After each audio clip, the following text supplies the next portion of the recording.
ഒരു മൊബൈൽ ഫോണിലോ പിന്നെ ലാപ്ടോപ്പിൻ്റെ സ്ക്രീനിലോ ഒറ്റയ്ക്കിരുന്ന് കാണുന്നതല്ല cinema.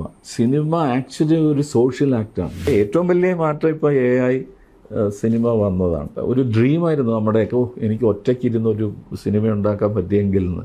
And that has come true. Bombay film industry is dead. ആർട്ടാണ് ഒരുപക്ഷെ ഈ തരത്തിലുള്ള വിദ്വേഷ ഇതിൽ നിന്നും അല്ലെങ്കിൽ പിന്നെ സംഘർഷങ്ങളിലൊക്കെ മനുഷ്യ സമൂഹത്തെ ഒന്ന് പിന്നെ കൂട്ടിയോജിച്ച് കൊണ്ടുപോകാൻ പറ്റുന്ന. ഇപ്പോൾ സിനിമയിൽ പ്രവർത്തിക്കുന്നവർക്ക് പോലും സണ്ണി ജോസഫിനെ അറിയത്തില്ല. പറഞ്ഞ് മേലാൽ ഏത് പണി ചെയ്യുമ്പോഴും കാശ് ചോദിച്ചോ.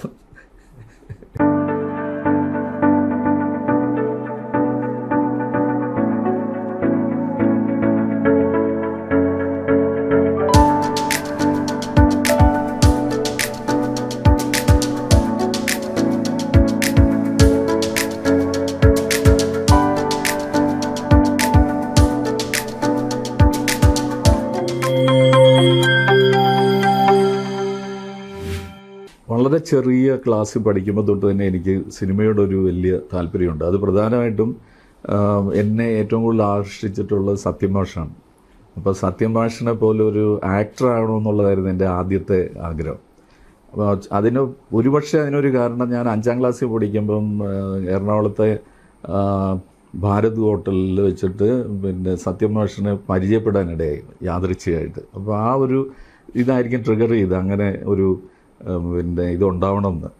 അപ്പോൾ അങ്ങനെ പിന്നെ സിനിമയോടുള്ള നമ്മളുടെ ടീനേജേഴ്സിലുള്ള അടിയിടി പടങ്ങളാണ് ഞാൻ പിന്നെ കൂടുതലും കണ്ടുകൊണ്ടിരുന്നത്. അപ്പോൾ അത് തെലുങ്ക് CID പടങ്ങൾ, മലയാളത്തിലെ അങ്ങനത്തെ സിനിമകളൊക്കെ കണ്ട് സിനിമയോടുള്ള ആ താല്പര്യം മൂത്ത് 2 വർഷം ഞാൻ ചേർത്തലയിലെ ഭവാനി തിയേറ്റർ എന്ന് പറയുന്ന തിയേറ്ററിൽ രാജപ്പൻ ചേട്ടൻ്റെ പിന്നെ ശിക്ഷണത്തിൽ പ്രൊജക്ഷനിസ്റ്റായിട്ട് വർക്ക് ചെയ്തു. അപ്പോൾ അങ്ങനെ 2 വർഷം ഞാൻ ആ ഭവാനി തിയേറ്ററിൽ പ്രൊജക്ഷനിസ്റ്റായിട്ട് ഒരു പ്രതിഫലവും മേടിക്കാതെ സിനിമ കാണാൻ വേണ്ടി മാത്രം അങ്ങനെ കണ്ട് ആ 74 പ്ലസ് പഠിച്ചുകൊണ്ടിരിക്കുമ്പോൾ തന്നെ കോളേജ് വിട്ട് കഴിഞ്ഞ് പിന്നെ വന്നു കഴിഞ്ഞാൽ വൈകുന്നേരത്തെ 6:30 മണിയുടെയും 9:30 മണിയുടെയും പിന്നെ സ്ക്രീനിങ് ഞാൻ ചെയ്യും. അപ്പോൾ എനിക്കത് കാണാം. ആ ശബ്ദം കേൾക്കണതൊക്കെ വലിയ പ്രൊജക്ടർ ഓടുന്നതിൻ്റെ ശബ്ദം. അപ്പോൾ അത് ആ വർഷം എനിക്ക് തോന്നുന്നു 74-ൽ 400-നടുത്ത സിനിമകൾ കണ്ടു. എല്ലാത്തരം സിനിമകളും കാണും. ഇംഗ്ലീഷ്, ഹിന്ദി, മലയാളം, തമിഴ് എല്ലാ പടവും കാണും. അപ്പോൾ ആ താല്പര്യം പക്ഷേ ഒരുപക്ഷെ ഞാൻ ആ ഒരു തരത്തിൽ പിന്നെ ഈ അടിയിടി പടങ്ങളുടെ പുറകെ നടന്നുകൊണ്ടിരുന്ന ഞാൻ പെട്ടെന്ന് മാറി. അത് പെട്ടെന്ന് മാറാനുണ്ടായൊരു കാരണം 74-ൽ 75-ലോ ആണ് ജോർജ് കെ ജോർജ് എന്ന് പറയുന്ന ഒരു ജെസ്യൂട്ട് പ്രീസ്റ്റ്. അദ്ദേഹം പിന്നെ സഭാ വസ്ത്രമൊക്കെ ഉപേക്ഷിച്ചിട്ട് അമേരിക്കയിലെ ഒരു യൂണിവേഴ്സിറ്റിയുടെ പ്രസിഡൻ്റായിട്ട് വന്നു പിന്നീട്. അപ്പോൾ അദ്ദേഹത്തിൻ്റെ ഒരു ഫിലിം അപ്രീസിയേഷൻ ക്യാമ്പ് കൂടാനിടയായി. അതൊരിപ്പോൾ എനിക്ക് 17 വയസ്സേ ഉള്ളൂ. അപ്പോൾ ആ സമയത്താണ് ഞാൻ ആദ്യമായിട്ട് ബാറ്റിൽഷിപ്പ് പോംടംകിനും വൈൽഡ് സ്റ്റോറീസും പാതേതു എന്ന് പറയുന്ന ഷോർട്ട് ഫിലിം അങ്ങനെയുള്ള സിനിമകളൊക്കെ കാണാനിടയായത്. ആ ഒറ്റ കാഴ്ച കൊണ്ട് തന്നെ മറ്റാരും പറഞ്ഞില്ലെങ്കിലും ഇതാണ് യഥാർത്ഥ സിനിമ എന്നുള്ളൊരു തിരിച്ചറിവ് എനിക്ക് ഉണ്ടായി. അപ്പോൾ അതിനുശേഷം പിന്നെ ഞാൻ തിരിഞ്ഞു നോക്കിയിട്ടില്ല. അന്ന് തൊട്ട് പിന്നെ പൂന ഫിലിം ഇൻസ്റ്റിറ്റ്യൂട്ടിൽ ജോയിൻ ചെയ്ത് പഠിക്കണമെന്നും അപ്പോഴേക്കും എനിക്കറിയാം പൂന ഫിലിം ഇൻസ്റ്റിറ്റ്യൂട്ടിൽ ഇത് പിന്നെ ഇങ്ങനെ ഒരു കോഴ്സ് ഉണ്ടെന്നും അത് പഠിക്കണമെന്നും ഒക്കെയുള്ള ആഗ്രഹം. ഞാൻ +2 കഴിഞ്ഞ ഉടനെ ആദ്യത്തെ പിന്നെ ടെസ്റ്റ് എഴുതി. അന്ന് അടയാർ ഫിലിം ഇൻസ്റ്റിറ്റ്യൂട്ടിൽ മാത്രമേ നമുക്ക് ഈ സെൻറ്ററുള്ളൂ, കേരളത്തിൽ സെൻറ്ററില്ല. അപ്പോൾ അവിടെ പോയിട്ട് അങ്ങനെയാണ് ഞാൻ അവിടെ യാത്ര ചെയ്ത് അവിടെ ചെന്ന് ഇത് എഴുതി. അതിലൊരു തമാശ ഉള്ളത്, ഞാൻ വിചാരിച്ചു എനിക്ക് എൻ്റെ മറുപടികൾ വായിച്ചിട്ട് അവർ എനിക്ക് അഡ്മിഷൻ ഉറപ്പായിട്ടും തരുമെന്ന് വിചാരിച്ചിട്ടാണ് ഞാനിരുന്നത്. പക്ഷെ അത് കിട്ടിയില്ല. ബിക്കോസ് ഞാൻ എഴുതിയത് യഥാർത്ഥത്തിലുള്ള മറുപടികളല്ല, പലതും കുസൃതി പിന്നെ മറുപടികളായിരുന്നു. ഉദാഹരണത്തിന് ഇപ്പം ചോദ്യം വരുമല്ലോ ജനറൽ നോളജിൽ, തബലയിൽ ഏറ്റവും നല്ല പിന്നെ എക്സ്പോണൻ്റ് ഇന്ത്യയിൽ ആരാണ്, അല്ലെങ്കിൽ പിന്നെ മൃദംഗം വായിക്കുന്നത് ആരാണ്, ഓടക്കുഴൽ വായിക്കുന്നത് ആരാണെന്നൊക്കെ ഉണ്ട്. അപ്പം ഞാൻ ഓടക്കുഴലിൻ്റെ ലോർഡ് കൃഷ്ണ എന്ന് എഴുതി. അതിലും വലിയൊരു പിന്നെ വാദകനില്ലല്ലോ. അപ്പോൾ ഞാൻ പക്ഷേ of course they will give me -mark. അങ്ങനെ അഞ്ചാമത്തെ തവണയാണ് 5 വർഷം ഞാൻ പിന്നെ വെയിറ്റ് ചെയ്തു. അപ്പം 3 പ്രാവശ്യം ടെസ്റ്റ് എഴുതി. അതിനുശേഷമുള്ള എല്ലാ തവണയും ഞാൻ ഇൻ്റർവ്യൂ വരെ എത്തും. പക്ഷെ അന്ന് ഒരക്ഷരം പോലും പിന്നെ ആരുടെ മുഖത്ത് നോക്കി ഞാൻ പറയത്തില്ല, യെസ് ഓർ നോ എന്നേ പറയുള്ളൂ. അപ്പോൾ അത് കാരണം ഇൻ്റർവ്യൂവിൽ ഫെയിലാവും. 3ാമത്തെ തവണ ഇൻ്റർവ്യൂവിൽ ചെന്നപ്പോഴത്തേക്ക് ഞാൻ വിചാരിച്ച അന്നും പിന്നെ ഇത് കിട്ടില്ല. പക്ഷേ ഒരു ചോദ്യത്തിന് ഞാൻ ആളെ ഐഡൻറ്റിഫൈ ചെയ്തു. അതിലൊരാൾ മൃണാൾ സെൻ ആയിരുന്നു പിന്നെ ഇൻ്റർവ്യൂ ബോർഡ് ചെയർമാൻ. എഡിറ്റിങ്ങിനായി വന്നിരിക്കുന്നത് ഋഷേഷ് മുഖർജിയാണ്, പിന്നെ എഡിറ്റിങ്ങിൻ്റെ ഔട്ട്സൈഡ് എക്സ്പെർട്ടായിട്ട്. അപ്പോൾ ചെമ്മീൻ്റെ പിന്നെ എഡിറ്റർ ആരാണെന്ന് അറിയാമെന്ന് ചോദിച്ചു. ഞാൻ പറഞ്ഞു ഈ ഇരിക്കുന്ന സാറാന്ന് പറഞ്ഞു. അപ്പോൾ that they were surprised, I could identify him. അപ്പോൾ അത് കഴിഞ്ഞ് കിട്ടുമെന്ന് വിചാരിച്ചില്ല, പക്ഷേ കിട്ടി. അപ്പോൾ അത് കിട്ടിക്കഴിഞ്ഞ് 11 വർഷം കഴിഞ്ഞിട്ട്, അല്ല 11 വർഷമല്ല, ഈ ഞാൻ പിന്നെ കണ്ടതാണ് 11 വർഷം കഴിഞ്ഞിട്ട്. ഈ 83-ൽ ഞാൻ ഗ്രാജുവേറ്റ് ചെയ്ത് കഴിഞ്ഞ് 84-ൽ എൻ്റെ ഈ നേരത്തെ പറഞ്ഞ ക്ലൗൺ ആൻഡ് ദ ഡോഗ് എന്ന് പറയുന്ന ഡിപ്ലോമ ഫിലിമിന് കിട്ടിയ നാഷണൽ അവാർഡ് ഞാൻ വാങ്ങിക്കുന്നത് ഈ ആ ഇൻ്റർവ്യൂ ബോർഡിലുണ്ടായിരുന്ന ഒരു സൈക്കോളജിസ്റ്റ് ഉണ്ട്. അപ്പോൾ ആ സൈക്കോളജിസ്റ്റ് ഇത് കണ്ടിട്ട് എനിക്കൊരു നീണ്ട കത്തെഴുതി. ഞങ്ങൾ തമ്മിൽ ഒരു പരിചയമില്ല. അപ്പം എൻ്റെ പിന്നെ എന്താ പറയണ്ടേ, ഒരു എൻ്റെ ഒരു കണക്കുകൂട്ടൽ ശരിയായതിന് നന്ദിയുണ്ടെന്ന് പറഞ്ഞിട്ട് എഴുതി. എന്താ കാര്യം പിന്നെയാണ് അതൊക്കെ പറഞ്ഞത്. അപ്പോൾ ആ ഇൻ്റർവ്യൂവിലും തോൽക്കുകയായിരുന്നു. അപ്പോൾ അത് സംഭവിക്കരുതെന്ന് പറഞ്ഞ് ഈ സൈക്കോളജിസ്റ്റ് എനിക്ക് 100 മാർക്ക് കിട്ടും.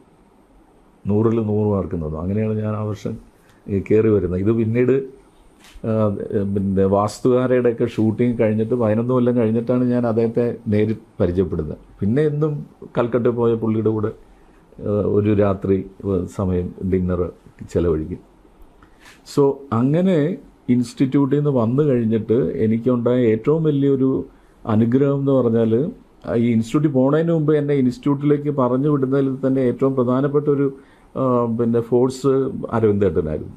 അപ്പോൾ ഞാൻ അരവിന്ദേട്ടൻ്റെ കൂടെ അസിസ്റ്റ് ചെയ്യണമെന്ന് പറഞ്ഞ് അരവിന്ദേട്ടൻ്റെ അടുത്ത് എത്തുമ്പോൾ അരവിന്ദേട്ടൻ എൻ്റെ ഈ ഭ്രാന്തമായിട്ടുള്ള ചില കുറിപ്പുകളും നോട്ട് ബുക്കൊക്കെ വായിച്ചിട്ട് നീ തൽക്കാലം പിന്നെ ഫിലിം ഇൻസ്റ്റിറ്റ്യൂട്ടിൽ പോയി പഠിക്കാൻ പറഞ്ഞു. അപ്പോൾ അങ്ങനെ നേരത്തെ എനിക്ക് അരവിന്ദേട്ടനെ അറിയാം, പോകുന്നതിന് മുന്നേ. അപ്പം പിന്നെ ഷാജി ചേട്ടനെ പക്ഷേ എനിക്ക് അപ്പോൾ പരിചയമില്ല.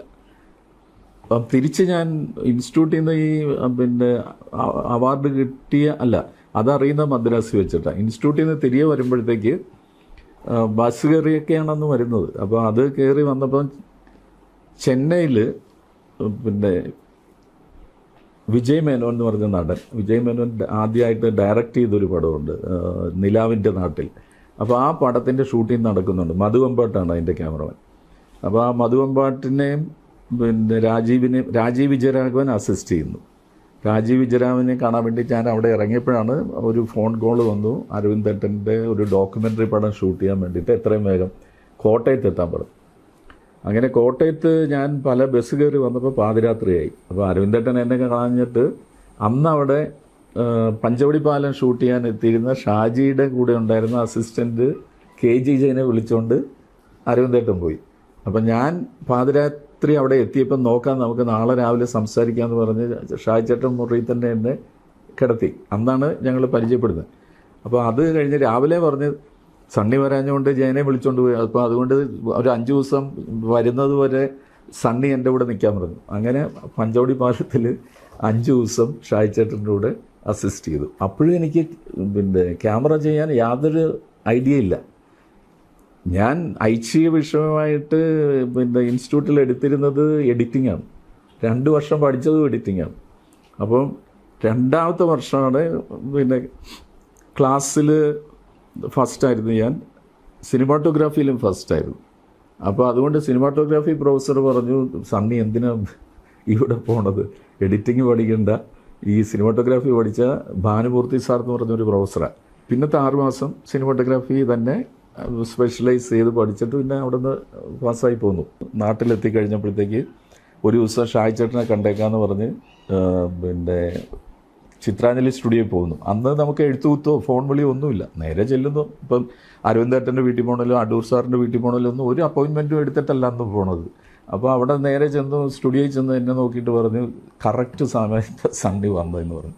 അപ്പോൾ ഞാൻ ചെന്ന് മറ്റന്നാൾ ഞാൻ ഷൂട്ട് ചെയ്യേണ്ട ഒരു സിനിമ തുടങ്ങും, എനിക്ക് ഇവിടുത്തെ ജോലി സംബന്ധമായ ചില കാര്യങ്ങളാൽ പോകാൻ പറ്റില്ല, സണ്ണി പോയി ഷൂട്ട് ചെയ്യാൻ പറഞ്ഞു.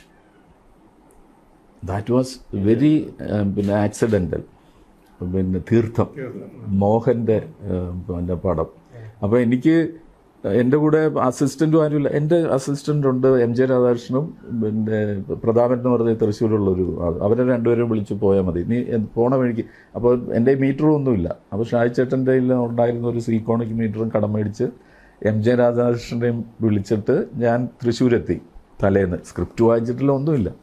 അപ്പോൾ അവിടെ എത്തിക്കഴിഞ്ഞപ്പോൾ അവർക്ക് അന്ന് എന്നെ കണ്ട ഇങ്ങനെ മെലിഞ്ഞിരിക്കും, മുടിയൊക്കെ നീണ്ട്, രാധാകൃഷ്ണൻ്റെ കണ്ണിങ്ങനെ ഉപ്പൻ്റെ കണ്ണുപോലെ ചുവന്നിരിക്കുക. ഞങ്ങളെ രണ്ടുപേരും കൂടെ കണ്ടപ്പോൾ അവർ ഉറപ്പിച്ച് ഇവർ ഡ്രഗ്സ്.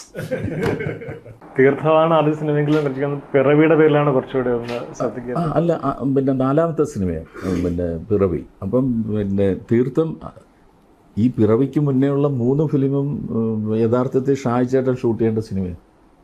ആ 3 സിനിമ അതും എല്ലാം ആക്സിഡൻ്റലാണ്. ഈ തീർത്ഥം ഷൂട്ട് ചെയ്തുകൊണ്ടിരിക്കുമ്പോൾ ഞാൻ തീരുമാനിച്ചു വേണ്ടാത്ത പണിക്ക് ഞാൻ ഇറങ്ങി, ഇത് വലിയ കുഴപ്പമാണ്, ക്യാമറ എനിക്ക് പറ്റിയതില്ല, ഞാൻ ഡയറക്ഷന് തന്നെ പൊക്കോളാമെന്നും പറഞ്ഞ് അങ്ങനെ ഇരിക്കുമ്പോഴത്തേക്ക് ഞാൻ ഇത് ഇനി എനിക്ക് ഷൂട്ടിങ് താല്പര്യമില്ല എന്ന് പറഞ്ഞ് പറയാൻ വേണ്ടി ഷാജി ചേട്ടൻ്റെ വീട്ടിൽ അന്ന് തിരുവനന്തപുരത്ത് വന്ന് ഇത് പറയാനുള്ള ഒരു ധൈര്യം എനിക്കില്ല. ചെന്ന് ഇതിങ്ങനെ തന്നു വിട്ടിട്ട് ഇത് ഞാൻ ഉണ്ടാവില്ല എന്ന് പറയാനൊരു ധൈര്യം ഇല്ലാത്തതുകൊണ്ട് ഇങ്ങനെ കറങ്ങി ഉച്ചയായപ്പം വീട്ടിൽ ചെന്നു.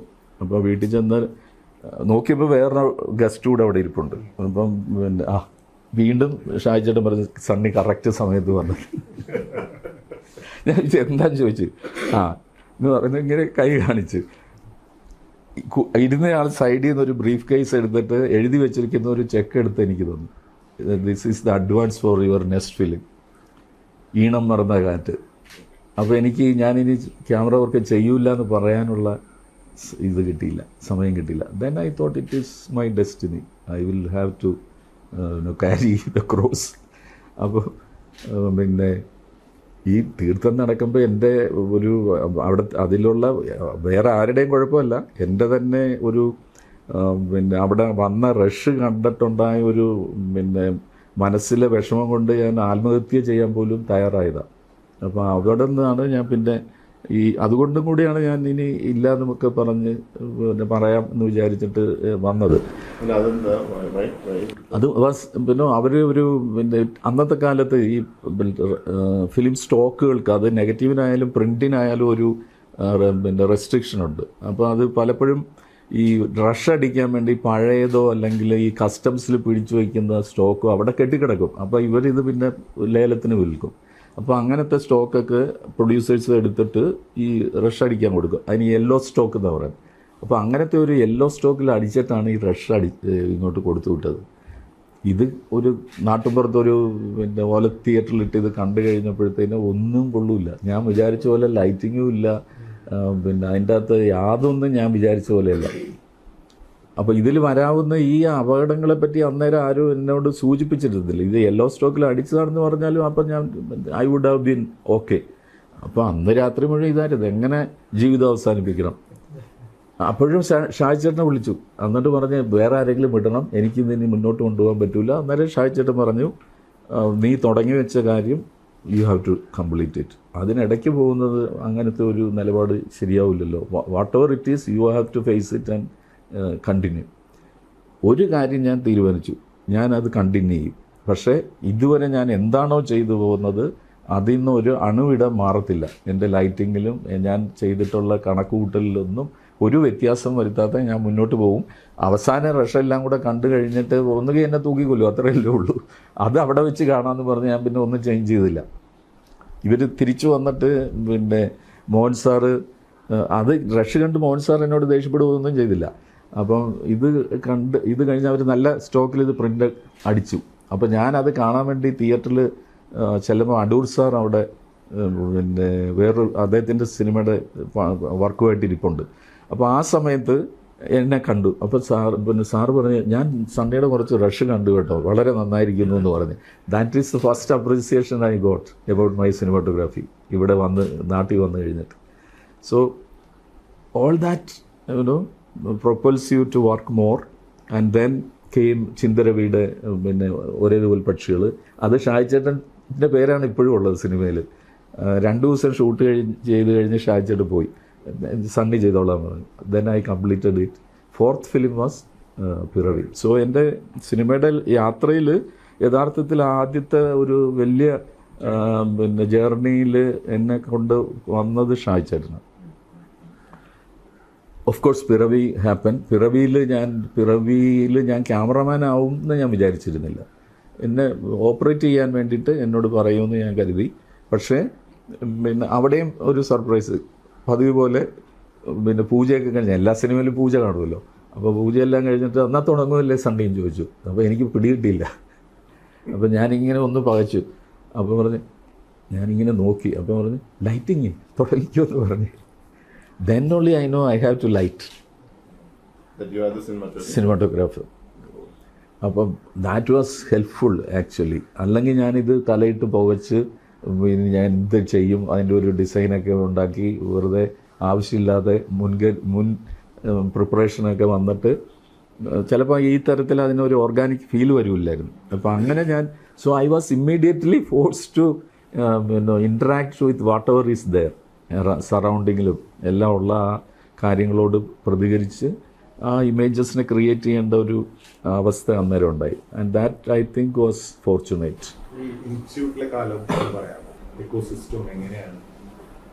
തീർച്ചയായിട്ടും ഏതൊരു ആർട്ട് സ്കൂളിലോ ഫിലിം സ്കൂളിലോ ഒക്കെ ഉള്ളതുപോലെ റെബൽസായിട്ടുള്ള കുറേ പേരാണ് അവിടെയും ഉണ്ടാവുക. അന്നത്തെ കാലത്ത് പ്രത്യേകിച്ചും. അത് എമർജൻസി പീരീഡിന് ശേഷം വന്ന ഒരു 79 ഞാൻ അവിടെ ജോയിൻ ചെയ്യുന്നത്. സോ എമർജൻസി വാസ് 77 അല്ലേ. അപ്പോൾ അതിൻ്റെ തൊട്ടടുത്ത വർഷങ്ങളാണ്. അപ്പം ഒരു പ്രത്യേക തരത്തിലുള്ള ഈ വ്യവസ്ഥാപിതമായിട്ടുള്ള സ്ഥാപനങ്ങളോടൊക്കെ എതിർപ്പുള്ള ഒരുപാട് കുട്ടികൾ പല ബാക്ക്ഗ്രൗണ്ടിൽ നിന്ന് വന്നിട്ടുള്ളവരുണ്ട്. ദ വെരി ഫസ്റ്റ് ഇംപ്രഷൻ നമ്മൾ അവിടെ ചെല്ലുമ്പോൾ പല ഭാഷകൾ സംസാരിക്കുന്ന രാജ്യത്തിൻ്റെ പല സ്ഥലങ്ങളിൽ നിന്ന് വന്നിട്ടുള്ള കുട്ടികളാണ്. അപ്പോൾ അവരുടെ ഒരു മിങ്കിളിങ് വരുമ്പോഴത്തേന് ദർ ഇസ് സബ്റ്റിൽ കൊടുക്കൽ വാങ്ങലുകൾ, വളരെ അന്തർലീനമായിട്ടുള്ള ഈ കൊടുക്കൽ വാങ്ങലുകൾ അന്നേരം തൊട്ട് ഫസ്റ്റ് വരുന്നു. വിദേശ രാജ്യത്ത് നിന്ന് വന്നവരുണ്ട്, പാലസ്തീനിലെ കുട്ടികളുണ്ട്, ഇറാനിൽ നിന്ന് വന്നിട്ടുള്ള കുട്ടികളുണ്ട്. എൻ്റെ ക്ലാസ്മേറ്റ് തന്നെ ഒരു Palestinian Muhammad he had to ഒരു വർഷം അവർക്ക് നിർബന്ധ സൈനിക സേവനമുണ്ട്. അവനിവിടെ ജോയിൻ ചെയ്ത് ഫസ്റ്റ് ഇയർ എൻഡിങ്ങിൽ വിളിച്ചു. അപ്പോൾ അവൻ പോകണമെന്ന് അവന് താല്പര്യമില്ലായിരുന്നു. പക്ഷേ അവനെ വിളിച്ചിട്ട് അവർ ഇതിൽ നിന്ന് മാറാൻ പലതരത്തിൽ നോക്കിയിട്ട് അവന് പറ്റിയില്ല. അപ്പം he went back to Palestine. Unfortunately അവൻ പോയി കഴിഞ്ഞൊരു കത്ത് വന്നത് അവനെ വേണമെങ്കിൽ തൽക്കാലം കുറച്ച് നീട്ടി കൊടുക്കാമെന്നും പറഞ്ഞ്. But he went back and then participated in the war. Got killed അവിടെ നിന്ന് തന്നെ. ദെൻ ഇറാനിൽ നിന്നുള്ള 2 കുട്ടികളുണ്ട്. Javad Karachi. I shouldn't be saying that. അപ്പോൾ അവൻ അന്ന് ഈ ഇറാനിലെ അയത്തുള്ള ഖൊമേനിയുടെ വിപ്ലവമൊക്കെ കഴിഞ്ഞിട്ട് അതിൻ്റെ ആവേശത്തിൽ വന്നിരിക്കുന്ന ഒരു പയ്യന്. ഇൻസ്റ്റിറ്റ്യൂട്ടിൽ നിന്ന് പോയി കഴിഞ്ഞ് പിന്നെ അവൻ തിരിച്ച് ഇറാനിൽ പോയില്ല കുറേ കാലത്തേക്ക്. ജർമ്മനിയിൽ താമസിക്കുമ്പോൾ he is making films in Iran. But നമ്മളൊരാളുടെ കംപ്ലീറ്റ് ആയിട്ടുള്ള ലോകവീക്ഷണത്തെ മാറ്റാനുള്ള ഒരു ഇത് ഇൻസ്റ്റിറ്റ്യൂട്ടിലെ പഠനം കൊണ്ട് വരും. അപ്പോൾ അത് എന്നെ സംബന്ധിച്ചിടത്തോളം ഈ obviously there is rigorous technical training. അപ്പോൾ അത് നമ്മൾ തന്നെ എടുക്കണം കേട്ടോ. അത് നമ്മളുടെ സ്വന്തം പ്രയത്നം കൊണ്ട് വേണം അത് ഉണ്ടാക്കാൻ. അപ്പോൾ അതിൽ ചിട്ടയായിട്ടുള്ള പ്രാക്ടിക്കൽസും കാര്യങ്ങളൊക്കെ നമ്മൾ പ്രോസസ്സ് ചെയ്ത് പോരുകയാണെങ്കിൽ നമുക്ക് വളരെ ബലമുള്ളൊരു അടിത്തറ അന്ന് ഉണ്ടാക്കാൻ പറ്റും. ഞാൻ ഏറ്റവും കൂടുതൽ വായനാശീലം വന്നത് അവിടെ പോയതിന് ശേഷമാണ്. ഏറ്റവും കൂടുതൽ മ്യൂസിക് ലിസൺ ചെയ്തിട്ടുള്ള അവിടെ പോയതിന് ശേഷമാണ്. ഏറ്റവും കൂടുതൽ സീരിയസ് ആയിട്ടുള്ള ഇൻ്റലക്ച്വൽ ഡിബേറ്റുകളിൽ നമ്മുടെ സുഹൃത്തുക്കളായിട്ടാണെങ്കിൽ പോലും ഒക്കെ ഉണ്ടായിട്ടുള്ളത് അവിടെ പോയിട്ടാണ്. അപ്പോൾ ആ തരത്തിൽ എല്ലാ ദിവസവും 2 സിനിമ, 6:30-ക്കും 9:30-ക്കും. അപ്പോൾ ആ 2 സിനിമ കാണുന്നത് തന്നെ നമുക്കുടെ ലോകവീക്ഷണം കംപ്ലീറ്റ് ആയിട്ട് മാറ്റും. അങ്ങനെയാണ് ഞാൻ ഇൻസ്റ്റിറ്റ്യൂട്ടിലെ നിന്ന് തിരിച്ച് വീട്ടിലെത്തി കഴിഞ്ഞിട്ട് എൻ്റെ സഹോദരനും സഹോദരിമാരും ഒക്കെ കൂടെ ചോദിച്ചു, സണ്ണിച്ചേട്ടൻ അവിടെ പോയിട്ട് എന്താണ് പഠിച്ചത്, സിനിമയിൽ എന്താ പഠിച്ചത് എന്ന് ചോദിച്ചപ്പോൾ ഞാൻ ഈ ദേവമാതാ കോളേജിൽ ഡിഗ്രിക്ക് പഠിക്കുന്ന കാലത്ത് തന്നെ 16 ക്യാമറയൊക്കെ വെച്ച് ഷൂട്ട് ചെയ്യുകയും ഷോർട്ട് ഫിലിമുകളൊക്കെ ഉണ്ടാക്കിയിട്ടുണ്ട്. അപ്പോൾ അത് അറിയാവുന്നതുകൊണ്ട് വേറെ എന്താ പഠിച്ചതെന്ന് ചോദിച്ചപ്പോൾ ഞാൻ പറഞ്ഞു അവിടെ പോയപ്പം പിന്നെ ഞാൻ പഠിച്ച ഏറ്റവും വലിയ കാര്യം ഞാനൊരു ലോക പൗരനാണെന്ന് മനസ്സിലായി. എല്ലാത്തരം വിഭാഗീയതകൾക്കും അതീതമായിട്ട് മനുഷ്യരൊന്നാണെന്ന് മനസ്സിലാക്കി. അതെനിക്ക് സാധിച്ചത് പിന്നെ ഓഫ് കോഴ്സ് അതിൻ്റെ ഒരു അടിത്തറ എൻ്റെ മനസ്സിൽ പിന്നെ നാരായണ ഗുരുവിൻ്റെ ദർശനങ്ങളിലൂടെ രൂപപ്പെട്ടു വന്നിട്ടുള്ളതാണ്. അപ്പോൾ അത് പിന്നെ അതിനൊരു കാരണം എൻ്റെ കുട്ടിക്കാലത്ത് ഞാൻ നാരായണ ഗുരുവിൻ്റെ കണ്ണാടി പ്രതിഷ്ഠ കളവങ്കോടത്ത് പോയിട്ട് കണ്ടിട്ടുള്ള അനുഭവം, ഇങ്ങനെ ഗുരു നിത്യചൈതന്യയതിയായിട്ടുള്ള എൻ്റെ പിന്നെ ഒരു സാമീപ്യം, അതും എല്ലാം കൂടെ ചേർന്നിട്ടാണ് ആ തരത്തിലുള്ള ഒരു ദർശനത്തിലേക്ക് ആദ്യകാലത്ത് തന്നെ ഞാൻ ഗുരുവിനെ കാണുന്നത് ഇൻസ്റ്റിറ്റ്യൂട്ടിൽ പഠിച്ച് വന്നതിന് ശേഷം കേട്ടോ. ഇൻസ്റ്റിറ്റ്യൂട്ടിൽ നിന്ന് ഇറങ്ങുമ്പോൾ പിന്നെ സ്നേഹദർപ്പണം എന്ന് പറഞ്ഞിട്ട് കണ്ണാടി പ്രതിഷ്ഠയെ പിന്നെ ഇതാക്കിയിട്ട് സെൻട്രൽ ഫോക്കസ് പോയിൻ്റ് ആക്കിയിട്ട് ഗുരുദേവ ദർശനങ്ങളെ പറ്റി ഒരു സിനിമ ചെയ്യണമെന്നുള്ളതായിരുന്നു എൻ്റെ ആദ്യത്തെ ആഗ്രഹം. ഇൻസ്റ്റിറ്റ്യൂട്ടിൽ നിന്ന് വരുമ്പോൾ അതിനുള്ള സ്ക്രിപ്റ്റ് റെഡിയാക്കിയിട്ടാണ് ഞാൻ അതിൻ്റെ സിനോപ്സിസ് റെഡിയാക്കിയിട്ടാണ് ഞാൻ വന്നത്. അപ്പോൾ ഇത് ഞാൻ ഗുരു നിത്യയ്ക്ക് അയച്ചു കൊടുത്തു, ഇങ്ങനെ ഒരു പിന്നെ ഫിലിം എനിക്ക് ചെയ്യാനുണ്ട്, താല്പര്യമുണ്ട്, അതിലേക്ക് വേണ്ടി വന്ന് കാണാനാണെന്ന് പറഞ്ഞിട്ട് കത്തെഴുതി. അപ്പോൾ അതിനെനിക്ക് ഗുരു ഒരു മറുപടിയായിട്ടൊരു പിന്നെ ഇങ്ങനെ ഒരു വെറുതെ ഒരു സർക്കിള് ബ്രഷ് കൊണ്ട് വരച്ചിട്ട് അയക്കുകയോ ചെയ്തത്. അപ്പം അതിന് ഞാൻ മറുപടി എഴുതി. അപ്പം ഞാൻ പനി പിടിച്ച് കിടന്നപ്പം വൃത്തിയില്ലാഞ്ഞുകൊണ്ട് ചെയ്തതാണ്, അതിന് ഇത്ര വ്യാഖ്യാനമൊന്നും കൊടുക്കണ്ടെന്ന് പറഞ്ഞ് ഗുരു അതിന് മറുപടി അയച്ചു. അപ്പോൾ അങ്ങനെ ഇരിക്കുന്ന സമയത്ത് ഞാൻ വെല്ലൂർ താമസിക്കും, വെല്ലൂർ മെഡിക്കൽ കോളേജിൽ ആ ജോലി എടുക്കുന്ന സമയത്ത് തമിഴ്നാട്ടിൽ ചെന്നൈയിലുള്ള ഗുരുകുലത്തിൽ ഗുരു വന്നെന്ന് അറിഞ്ഞിട്ട് ഞാൻ അവിടെ പോയപ്പം വൈകുന്നേരം ഗുരു ഒരു സെൻ കോയിൻ്റെ ഈ ഒറ്റക്കൈയടി ശബ്ദം എന്താണെന്നുള്ളത്, അപ്പോൾ അത് എന്നെപ്പറ്റി പറഞ്ഞുകൊണ്ടിരിക്കുക. അപ്പോൾ ഞാൻ അവിടെ ചെന്ന് ആ ക്ലാസ് കഴിഞ്ഞപ്പോൾ ഞാൻ പരിചയപ്പെടുത്തി, ഞാൻ സണ്ണി ജോസഫാണെന്ന് പറഞ്ഞു. ഏത് സണ്ണി ജോസഫ്? ഞാൻ പറഞ്ഞു ഗുരുവിനെ 2-3 കത്തൊക്കെ എഴുതിയിട്ടുണ്ട്. അപ്പോൾ എന്നെ നോക്കിയിട്ട് പറഞ്ഞു, നീ എന്നെ പറ്റിച്ചല്ലോടാന്ന് പറഞ്ഞു. ഞാൻ എന്താ, അല്ല താൻ ജോലിയൊന്നും ഇല്ലാതെ റിട്ടയർ ചെയ്തിരിക്കുന്ന ഏതോ പ്രൊഫസറാണെന്ന് ഞാൻ വിചാരിച്ചതെന്ന് പറഞ്ഞു. അപ്പോൾ അന്ന് എനിക്ക് 28 വയസ്സേ ഉള്ളൂ. അപ്പോൾ പിന്നെ ഗുരു പിന്നെ ഗുരു വളരെ അടുത്ത ഒരു പിന്നെ എൻ്റെ മാർഗദർശനം ഗുരുവിൻ്റെ അടുത്തുനിന്ന് ഉണ്ടായിട്ടുണ്ട്. വളരെ സൈലൻ്റായിട്ട് എന്നൊക്കെ ഗുരു ട്രിവാൻഡ്രത്ത് വരുമോ അന്നൊക്കെ വീട്ടിൽ വന്നിട്ട് ഒരു നേരത്തെ ഭക്ഷണം കഴിച്ചിട്ടേ പോകുള്ളൂ. അപ്പം എൻ്റെ വൈഫിനോട് പറയും, സണ്ണിയുടെ ഫോട്ടോഗ്രാഫി പോലെ തന്നെ മനോഹരമാണ് പുഷ്പയുടെ കുക്കിങ്ങും എന്ന് പറയും. അപ്പോൾ അങ്ങനെ അപ്പോൾ ഈ തരത്തിലുള്ള ഒരു പിന്നെ ഈസ്തറ്റിക് ഞാൻ പറയില്ല മ്യൂസിക്. അപ്പോൾ അവിടെ ഈ ഞങ്ങൾക്കൊരു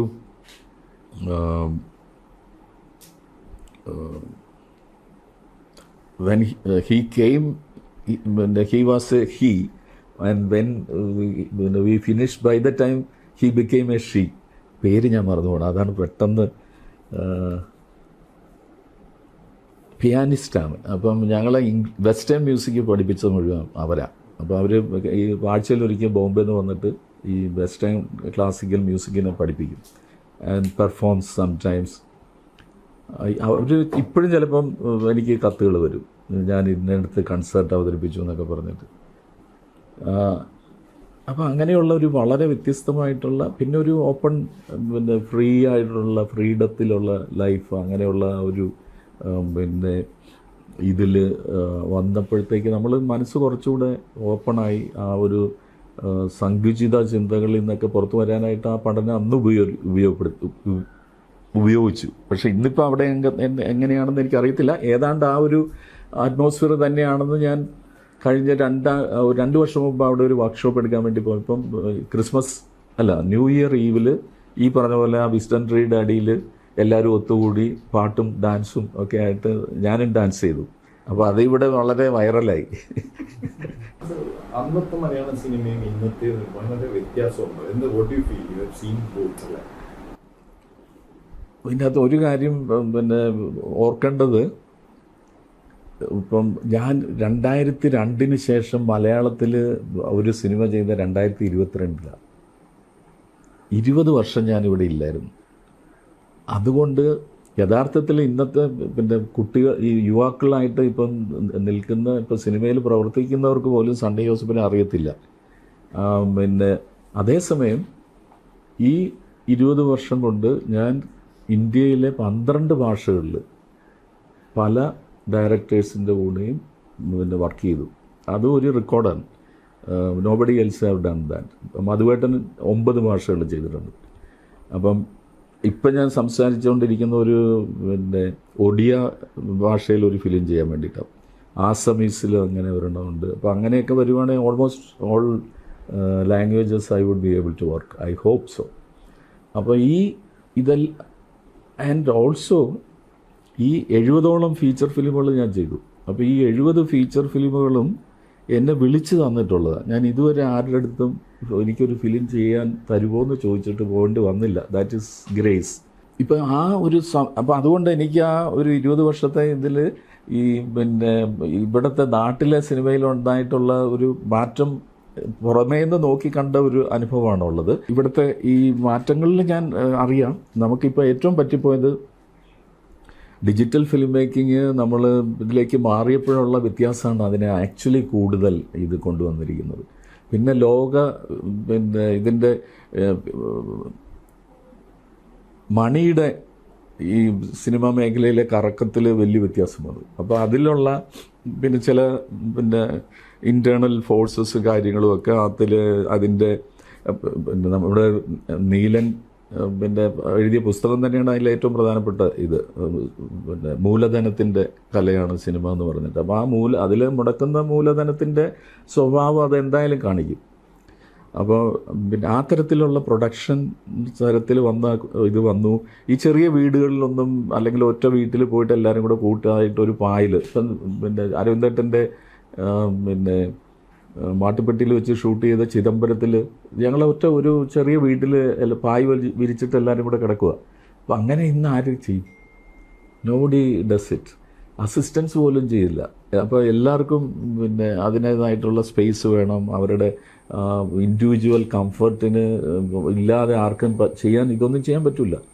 ഞാൻ എൻ്റെ 2000 വരെ 88 ഞാൻ സിനിമ തുടങ്ങിയിട്ട് 2000 വരെ ഒരു പ്രൊഡ്യൂസറോടും ഞാൻ ഇത്ര കാശ് വേണമെന്ന് പറഞ്ഞിട്ടില്ല. 2000 ഞാൻ പിന്നെ പാപനാശത്തുള്ള അംബാസമുദ്രത്തിലുള്ള ഒരു സ്വാമി, അദ്ദേഹത്തിന് സ്വാമി എന്ന് വിളിക്കും, പക്ഷെ അദ്ദേഹത്തിന് മതപരമായിട്ടുള്ള യാതൊരു ഇതുമില്ല. ഒരു വെള്ളയും ഇതുമായിട്ട് പിന്നെ പാപനാശൻ സ്വാമി എന്നാണ് അദ്ദേഹത്തെ അറിയുന്നത്. പിന്നെ അദ്ദേഹം അവിടെ ഇന്ത്യയിലെ ഉണ്ടായിരുന്ന എല്ലാ കലകളെയും പുനരുജ്ജീവിപ്പിക്കാൻ വേണ്ടിയിട്ടൊരു സ്ഥാപനം തുടങ്ങി. അപ്പോൾ അതിൽ പെയിൻറ്റിങ് ഉണ്ട്, പിന്നെ കരകൗശല പണികളുണ്ട്, അപ്പോൾ കുക്കിംഗ് ഉണ്ട്, അങ്ങനെ എല്ലാ തരത്തിലുള്ള ഇതും. അപ്പോൾ അദ്ദേഹം എന്നെ വിളിച്ചിട്ട് ഈ നമ്മുടെ CEO ആയിരുന്നു പിന്നെ ടെക്നോ പാർക്കിൻ്റെ വിജയരാഘവൻ സാറ്, അദ്ദേഹത്തിൻ്റെ ഒരു ഇൻ്റർവ്യൂ എടുത്തു. അരമണിക്കൂർ കൊണ്ട് ആ വർക്ക് കഴിഞ്ഞു. ഇതൊരു 20 വർഷം മുമ്പത്തെ കാര്യം പറഞ്ഞു. അപ്പം എനിക്ക് 2000 രൂപ തന്നു.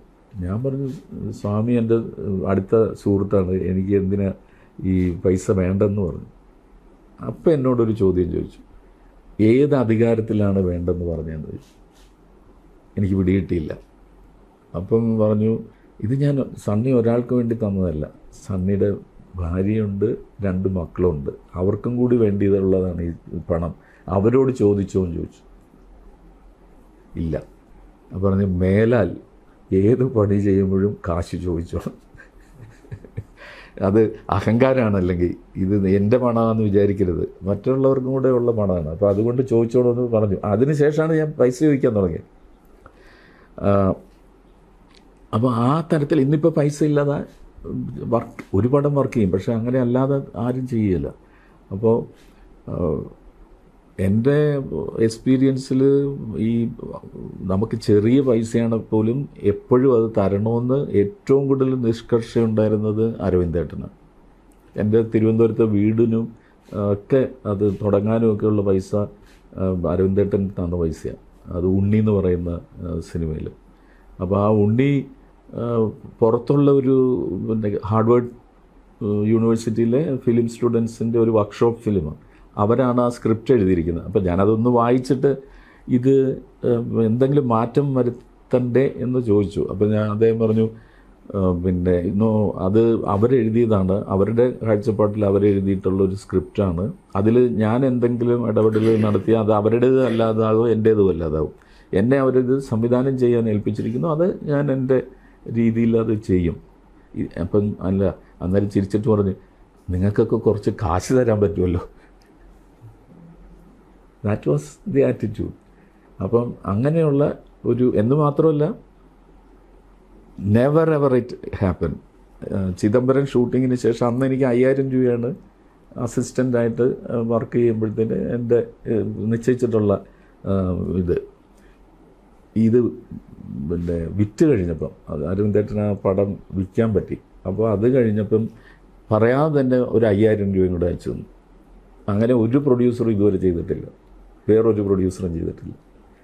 So these things we should know. അപ്പോൾ അങ്ങനെ ഈ ഡിജിറ്റലിൻ്റെ ഇത് വന്നപ്പോഴത്തേനും നമ്മളെല്ലാവരും പറഞ്ഞു ഇത് ഓഫ് കോഴ്സ് പിന്നെ ഇത് ഡെമോക്രാറ്റൈസ് ചെയ്തു എന്നൊക്കെ പറയുന്നതിനോട് എനിക്കൊരു യോജിപ്പില്ല. ഏറ്റവും ഇത് ചെയ്തിട്ടുള്ളത് പിന്നെ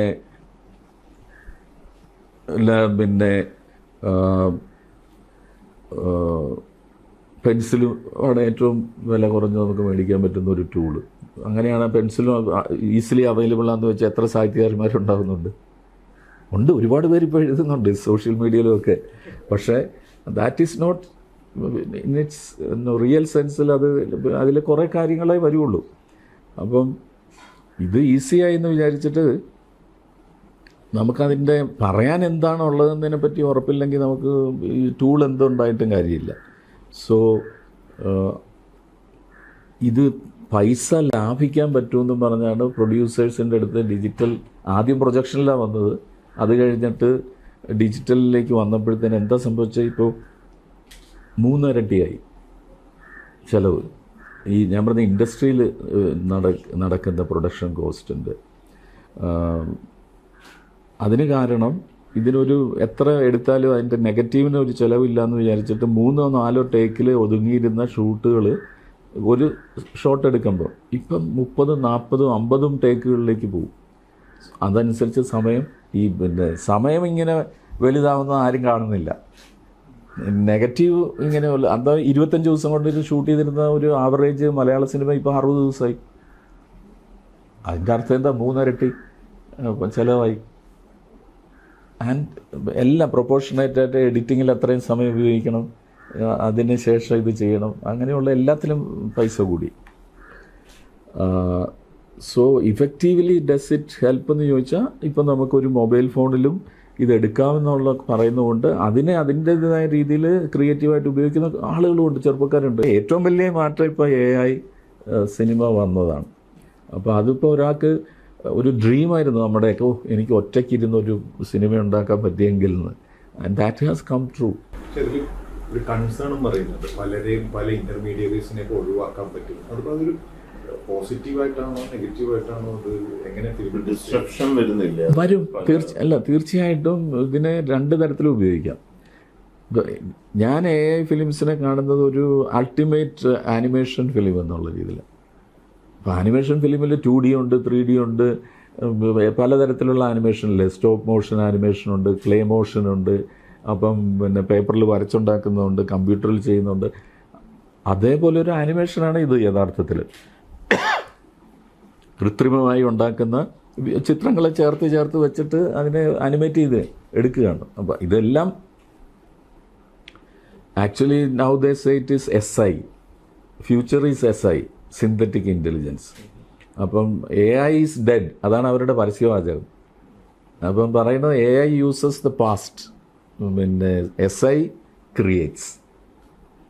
അപ്പം that I have not experience. പക്ഷേ AI ഞാൻ വർക്ക് ചെയ്ത് നോക്കിയിട്ടുണ്ട്. അപ്പോൾ അത് ഇറ്റ് ഈസ് ഫാസിനേറ്റിംഗ്. ഇപ്പോൾ ഞാൻ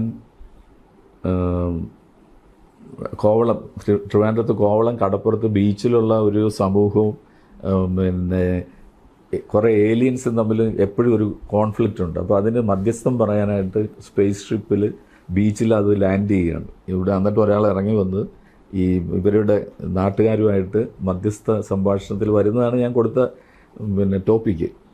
അപ്പോൾ അതിനൊരു സ്റ്റോറി ബോർഡ് വരച്ച് തരാൻ പറഞ്ഞിട്ടാണ് കൊടുത്തത്. ഒരു 10 മിനിറ്റ് കൊണ്ട് 50 ഷോട്ട് എനിക്ക് തന്നു.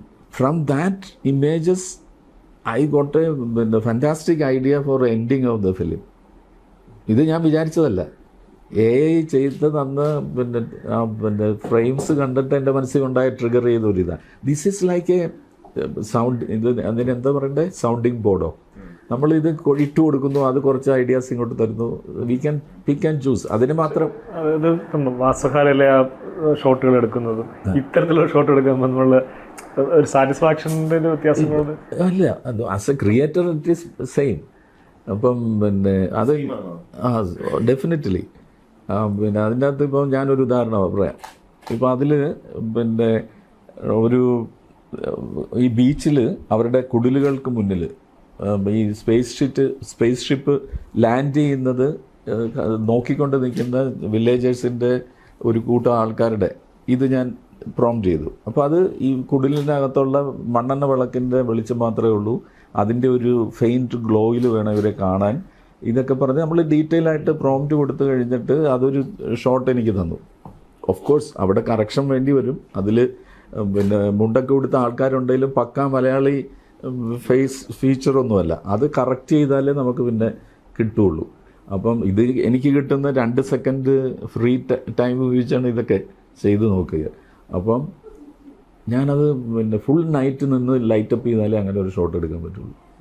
5 മിനിറ്റ് കൊണ്ട് വന്നു. പക്ഷേ ഈ ഒരു ഡിസ്റപ്ഷൻ, മാസീവ് ഡിസ്റപ്ഷൻ ആയിരിക്കും ഇൻഡസ്ട്രിയിൽ ഇപ്പോഴത്തെ. പല ആർട്ടിസ്റ്റുകളും ഇന്റർമീഡിയറ്റ് വരയ്ക്കുന്ന ഫിനിഷിംഗ് ആർട്ടിസ്റ്റുകളൊക്കെ അവർ പലരെയും എല്ലാവർക്കും ഇപ്പം ഏറ്റവും വലിയ ഡിസ്റപ്ഷൻ വന്നിരിക്കുന്ന കോഡിങ്ങിലാണ്. ഒരു എൻട്രി ലെവലും മിഡിൽ ലെവലിലുള്ള കോഡിങ്ങിന് ആരെയും വേണ്ട, അത് ഈ AI തന്നെ ചെയ്യുക. ഹൈ എൻഡിലുള്ള ഇതിൻ്റെ കോഡിങ്ങിൻ്റെ ഒരു ഇതിൽ മാത്രമാണ് ഇപ്പോൾ അവർ മനുഷ്യരെ വെച്ച് ചെയ്യണത്. ഇവിടെ അത് എനിക്ക് ഏറ്റവും അടുത്തറിയുന്ന ചങ്ങനാശ്ശേരിയിലുള്ള നമ്മുടെ ഒരു ക്യാമറാമാൻ സുഹൃത്ത് എല്ലാ ക്രിസ്മസ് സമയത്തും ഒരു 6-7 ഇത് ചെയ്യും, എന്താ പറയണ്ടേ, ആഡ് ഫിലിംസ് ക്രിസ്മസിന്. കഴിഞ്ഞ ക്രിസ്മസിന് ഒറ്റ പടമില്ലായിരുന്നു, അതെല്ലാം AI ചെയ്തു. ക്യാമറമാർക്ക് ഇത് പെട്ടെന്ന് ഈ വിഷ്വൽസ് പ്രോംപ്റ്റ് ചെയ്യാൻ പറ്റും, അതെങ്ങനെ വേണം, ക്യാമറ എങ്ങനെ മൂവ് ചെയ്യണം, ഇത് അവർ ചെയ്തുകൊണ്ടിരുന്നതല്ലേ. So they can easily adapt that. Malayalam ഇൻഡസ്ട്രിയിൽ തന്നെ യൂട്യൂബിൽ നിന്ന് സിനിമാറ്റോഗ്രഫി പഠിച്ച ആൾക്കാർ വരെയൊക്കെ. അപ്പോൾ ഇങ്ങനെയുള്ള ഒരു സാഹചര്യത്തിൽ നമ്മുടെയൊക്കെ കേരളാരൻ ഇൻസ്റ്റിറ്റ്യൂട്ട് പോലെ അതിൻ്റെ ഒരു പ്രസക്തി എന്താണ് ഇപ്പോഴത്തെ ഒരു സാഹചര്യം?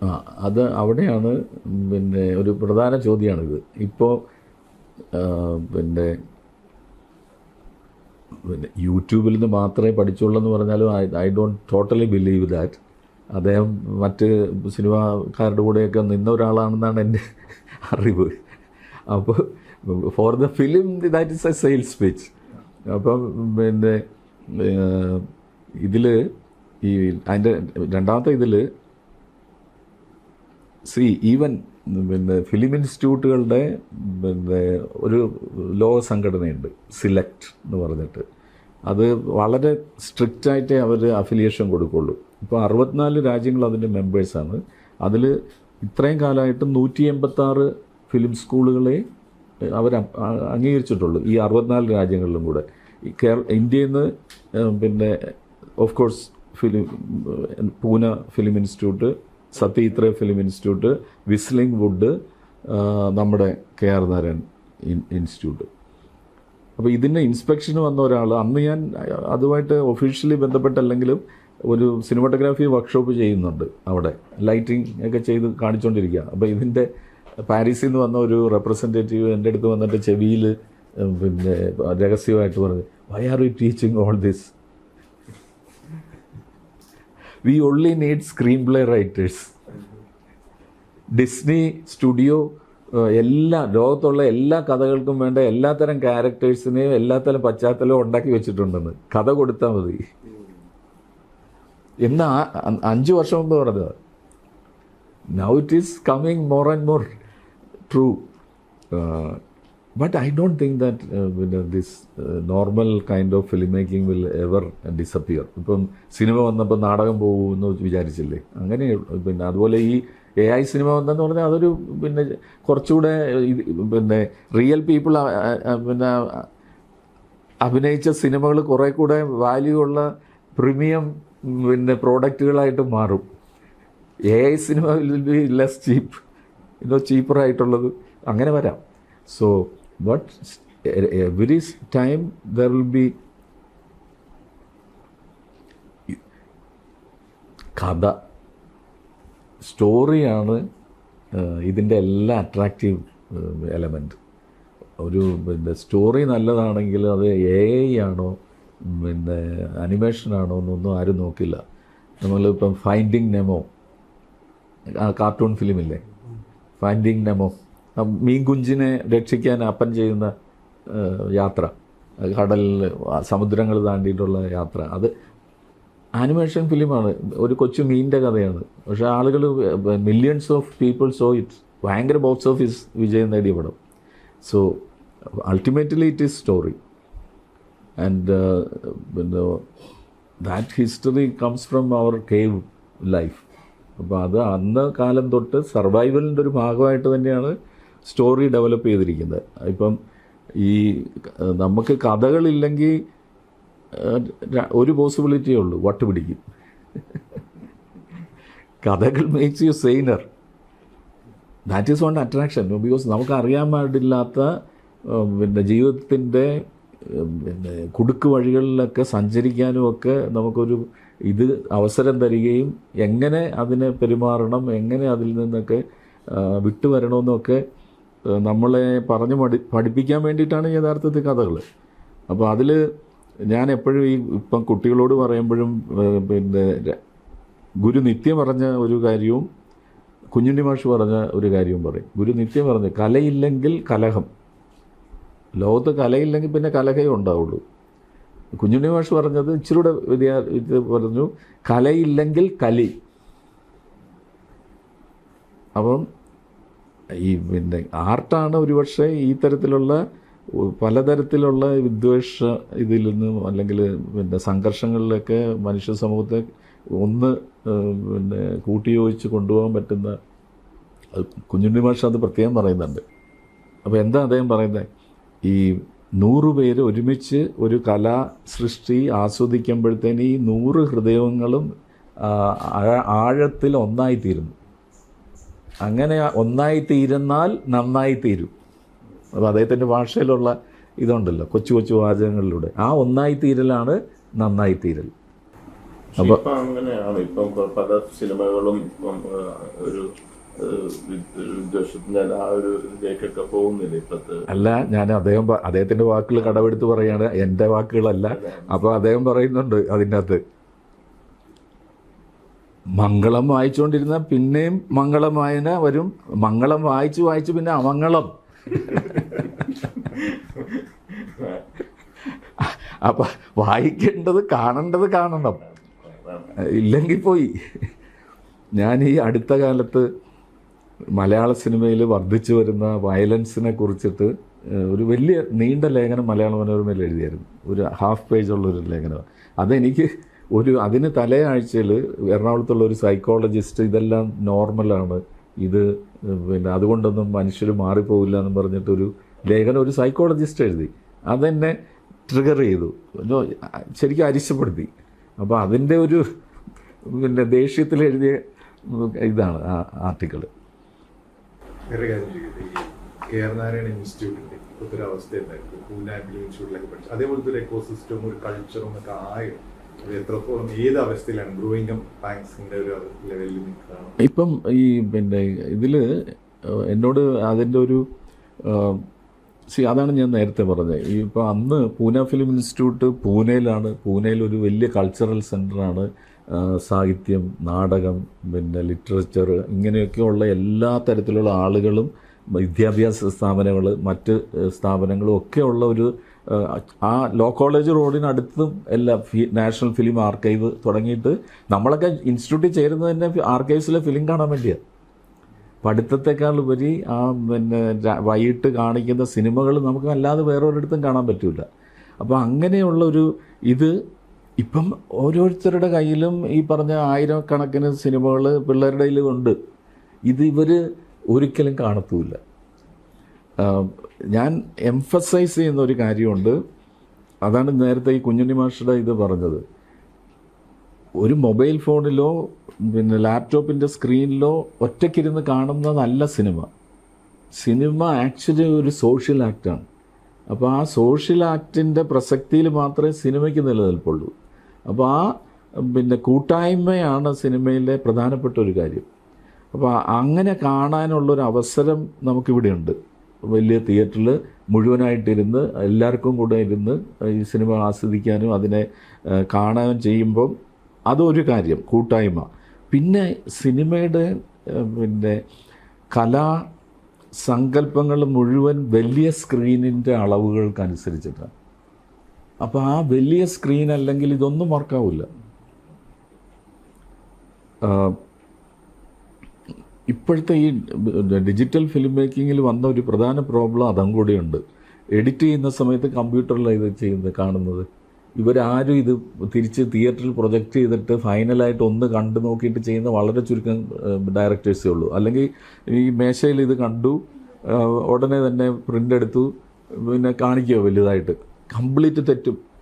അതിൻ്റെ റിതവും ഷോട്ടുകൾ തമ്മിൽ യോജിപ്പിച്ചിരിക്കുന്നതിൻ്റെ ലയവും എല്ലാം അവിടെ മാറും. അപ്പോൾ അത് കാണണമെങ്കിൽ വലുതായിട്ട് തന്നെ കാണണം. അതുകൊണ്ടാണ് പണ്ടത്തെ ആൾക്കാരും ഈ ചെറിയ മൂവികളുടെ ചെറിയ സ്ക്രീനിലാണ് ഇത് കാണുന്നത്. പക്ഷേ അവർ ഒരു റീല് കട്ട് ചെയ്ത് കഴിഞ്ഞാൽ അതിനെ എടുത്ത് തിയേറ്ററിൽ കൊണ്ടുപോയിട്ട് വലുതായിട്ട് പ്രൊജക്റ്റ് ചെയ്ത് കണ്ടിട്ടാണ് ഫൈനൽ ഡിസിഷൻസ് എടുക്കുന്നത്. അപ്പോൾ അങ്ങനെ ഒരു ഇത് നമുക്കിവിടെ ഇൻസ്റ്റിറ്റ്യൂട്ടിലുണ്ട്. പിന്നെ ഏറ്റവും പ്രധാനപ്പെട്ട കാര്യം ഇതിൻ്റെ ഒരു ചരിത്ര അവബോധത്തിൽ ഇതിനെല്ലാം കാണാൻ പറ്റും. നമുക്കതല്ലെങ്കിൽ ഈ പിന്നെ ഒരു വാസ്റ്റ് പിന്നെ ഒരു ഓഷ്യൻ അല്ലേ, വളരെ മഹാസമുദ്രമാണ് സിനിമയുടെ കാര്യത്തിൽ. ലോകത്തെമ്പാടും ഉണ്ടായിട്ടുള്ള സിനിമകളുടെ വൈവിധ്യം എന്ന് പറയുന്നത് അതിൻ്റെ ഏതൊക്കെ തരത്തിലുള്ള സിനിമകൾ ഉണ്ടായിട്ടുണ്ട്, എന്തൊക്കെയാണ് എക്സ്പെരിമെൻ്റ് അത് നടന്നിട്ടുള്ളത്, ഇതൊന്നും നമുക്ക് പുറത്തു നിന്ന് പഠിക്കാൻ പറ്റില്ല. നമ്മൾ ഇപ്പോൾ യൂട്യൂബിൽ നോക്കുമ്പോൾ നമുക്ക് ഇഷ്ടമുള്ള ഒരു തരത്തിൽ കണ്ട സിനിമകളോ അല്ലെങ്കിൽ ആ ഫോട്ടോഗ്രാഫി സ്റ്റൈലോ മാത്രമേ നമുക്കത് പിന്നെ പഠിക്കാൻ പറ്റുള്ളൂ. ഒരു ഫിലിം സ്കൂളിൽ വരുമ്പം യാദൃച്ഛികമായിട്ടാണെങ്കിൽ പോലും നമ്മളുടെ പിന്നെ ഫിൽറ്ററിലൂടെ കാണുന്ന സിനിമകൾക്കപ്പുറത്തുള്ള സിനിമകൾ നമ്മൾ കാണാൻ നിർബന്ധിതരാകും. അപ്പം നമ്മളുടെ ഈ സിനിമയുടെ അവബോധം തന്നെ വളരും. സിനിമയെ പറ്റിയുള്ള നമ്മുടെ പിന്നെ ടെക്നിക്കലായിട്ടുള്ള ഈ ഡൈവേഴ്സിറ്റിയെ പറ്റിയിട്ട് നമ്മൾ അറിയുമ്പോഴത്തേന് നമ്മളുടെ ആർട്ട് കുറച്ചുകൂടെ മെച്ചപ്പെടുകയും ചെയ്യും. അതൊരു സാധ്യത ഈ ഇൻഡസ്ട്രിയിൽ നിന്ന് വന്ന് പഠിക്കുന്നവർക്കും അല്ലെങ്കിൽ ഒരു പിന്നെ ഈ ഞാൻ പറയുന്ന ഏകലവ്യൻ്റെ നാടാണ് നമ്മുടേത്. അപ്പോൾ അത് തനിച്ചൊരാൾക്ക് ഒബ്സർവ് ചെയ്ത് പഠിക്കാനുള്ള എല്ലാ സാധ്യതകളും ഉണ്ടെന്നുള്ളത് പണ്ട് തൊട്ടേ സംഭവിച്ചിട്ടുള്ളൊരു കാര്യമാണ്. അപ്പോൾ അത് കൂട്ടത്തിൽ നേർക്ക് നേർ നിന്ന് പഠിച്ചവരെക്കായാലും മിടുക്കനായിരുന്നു ഏകലവ്യൻ. അപ്പോൾ അത് പിന്നെ അതുകൊണ്ട് തള്ളവിരൽ കൊടുക്കേണ്ടി വന്നു. സോ ഇനി ആ തരത്തിൽ നമുക്ക് ആ ഒരു പിന്നെ ചരിത്രബോധം, പിന്നെ പൊളിറ്റിക്കലായിട്ടുള്ളൊരു അവയർനെസ്, ഇതൊന്നും നമുക്ക് തനിച്ച് പഠിക്കുമ്പോൾ കിട്ടത്തില്ല. പിന്നെ നമ്മുടെ സുഹൃത്തുക്കളുടെ കൂട്ടത്തിൽ മാത്രം ഇരിക്കുമ്പം എല്ലാവരും ഞാൻ എന്ത് ചെയ്താലും wow, out of the world, great എന്നൊക്കെ പറഞ്ഞ് നമ്മളെ ഇങ്ങനെ പൊക്കും. പിയർ ഗ്രൂപ്പിൻ്റെ ഇടയിൽ ഇരിക്കുമ്പോൾ അങ്ങനെ പൊക്കത്തില്ല. ദേ വിൽ ഓൾവേസ് ഇത് ശരിയായില്ലല്ലോ, ഇതിൽ കുറച്ചുകൂടി ഒന്ന് ഈ തരത്തിൽ അതിനെ ആലോചിക്കേണ്ടതല്ലായിരുന്നു എന്ന് പറഞ്ഞാൽ എപ്പോഴും നമുക്കൊരു ക്രിയേറ്റീവായിട്ടുള്ള ക്രിട്ടിക്കൽ അവയർനെസ് നമ്മളിൽ ഉണ്ടാക്കും. അപ്പോൾ അതും മിസ് ചെയ്യും നമ്മൾ തനിച്ച് പഠിക്കുമ്പോൾ. That is the major thing. പിന്നെ ഈ പറഞ്ഞ പോലെ മാസ്റ്റേഴ്സുമായിട്ടൊക്കെ ഇടപെടാനുള്ള കൂടുതൽ സൗകര്യം നമുക്ക് കിട്ടും. ഇപ്പം ഞാൻ തന്നെ എൻ്റെ ജീവിതത്തിൽ ഞാൻ എപ്പോഴും പറയാറുള്ള ഒരു കാര്യമാണ്, എൻ്റെ 3 ഗുരുക്കന്മാർ. പിന്നെ സിനിമയിൽ അരവിന്ദേട്ടൻ, ജി അരവിന്ദൻ, അദ്ദേഹത്തുമായിട്ട് കണ്ടുമുട്ടാനുണ്ടായ ഒരു ഭാഗ്യം. സിനിമാറ്റോഗ്രാഫിയിൽ സുബ്രതോ മിത്രയെ കണ്ടുമുട്ടിയ ഒരു ഭാഗ്യം. അപ്പം സുബ്രതോ മിത്ര എന്ന് പറഞ്ഞാൽ Pather പാഞ്ചാലിയുടെ cameraman.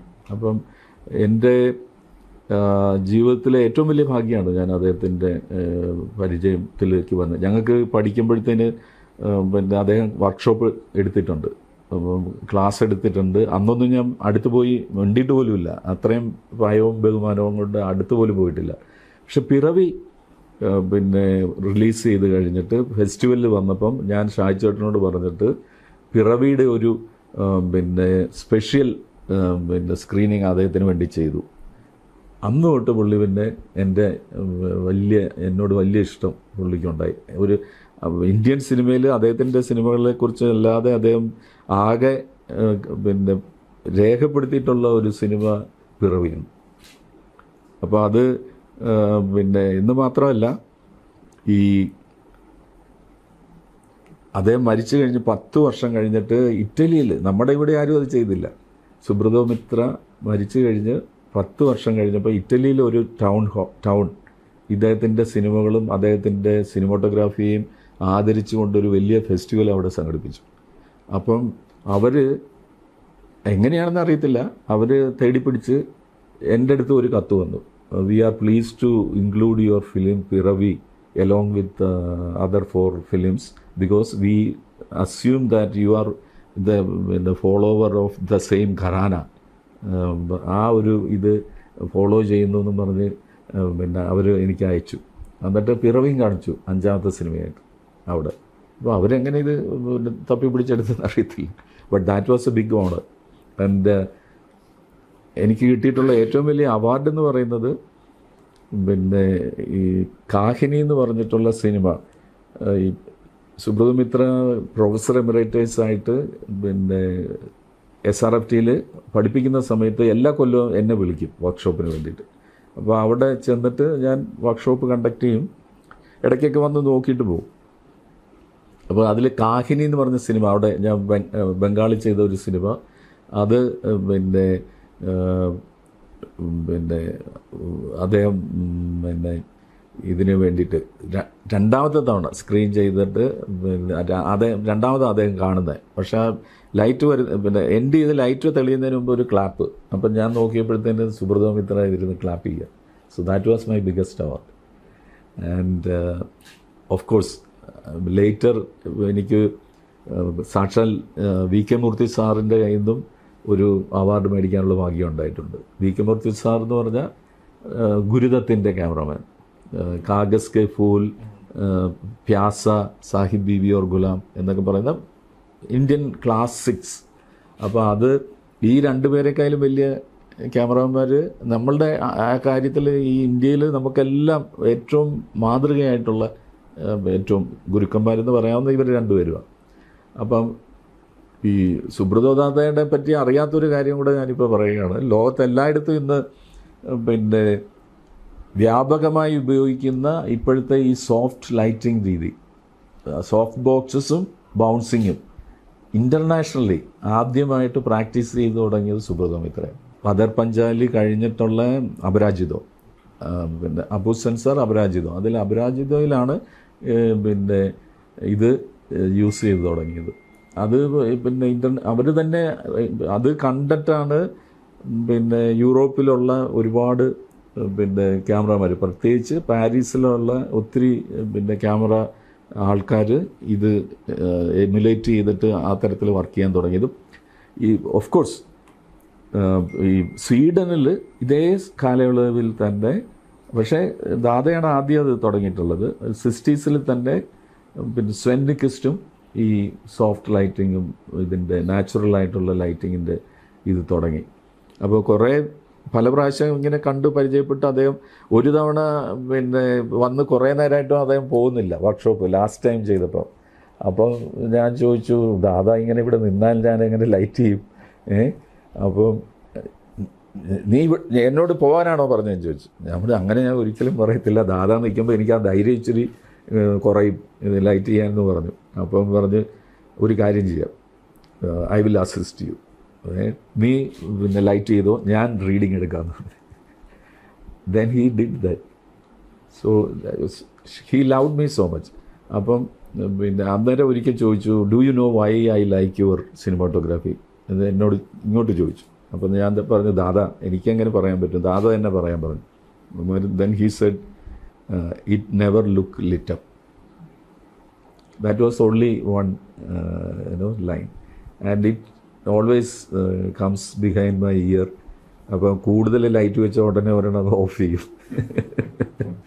But of course you can't do that in every film.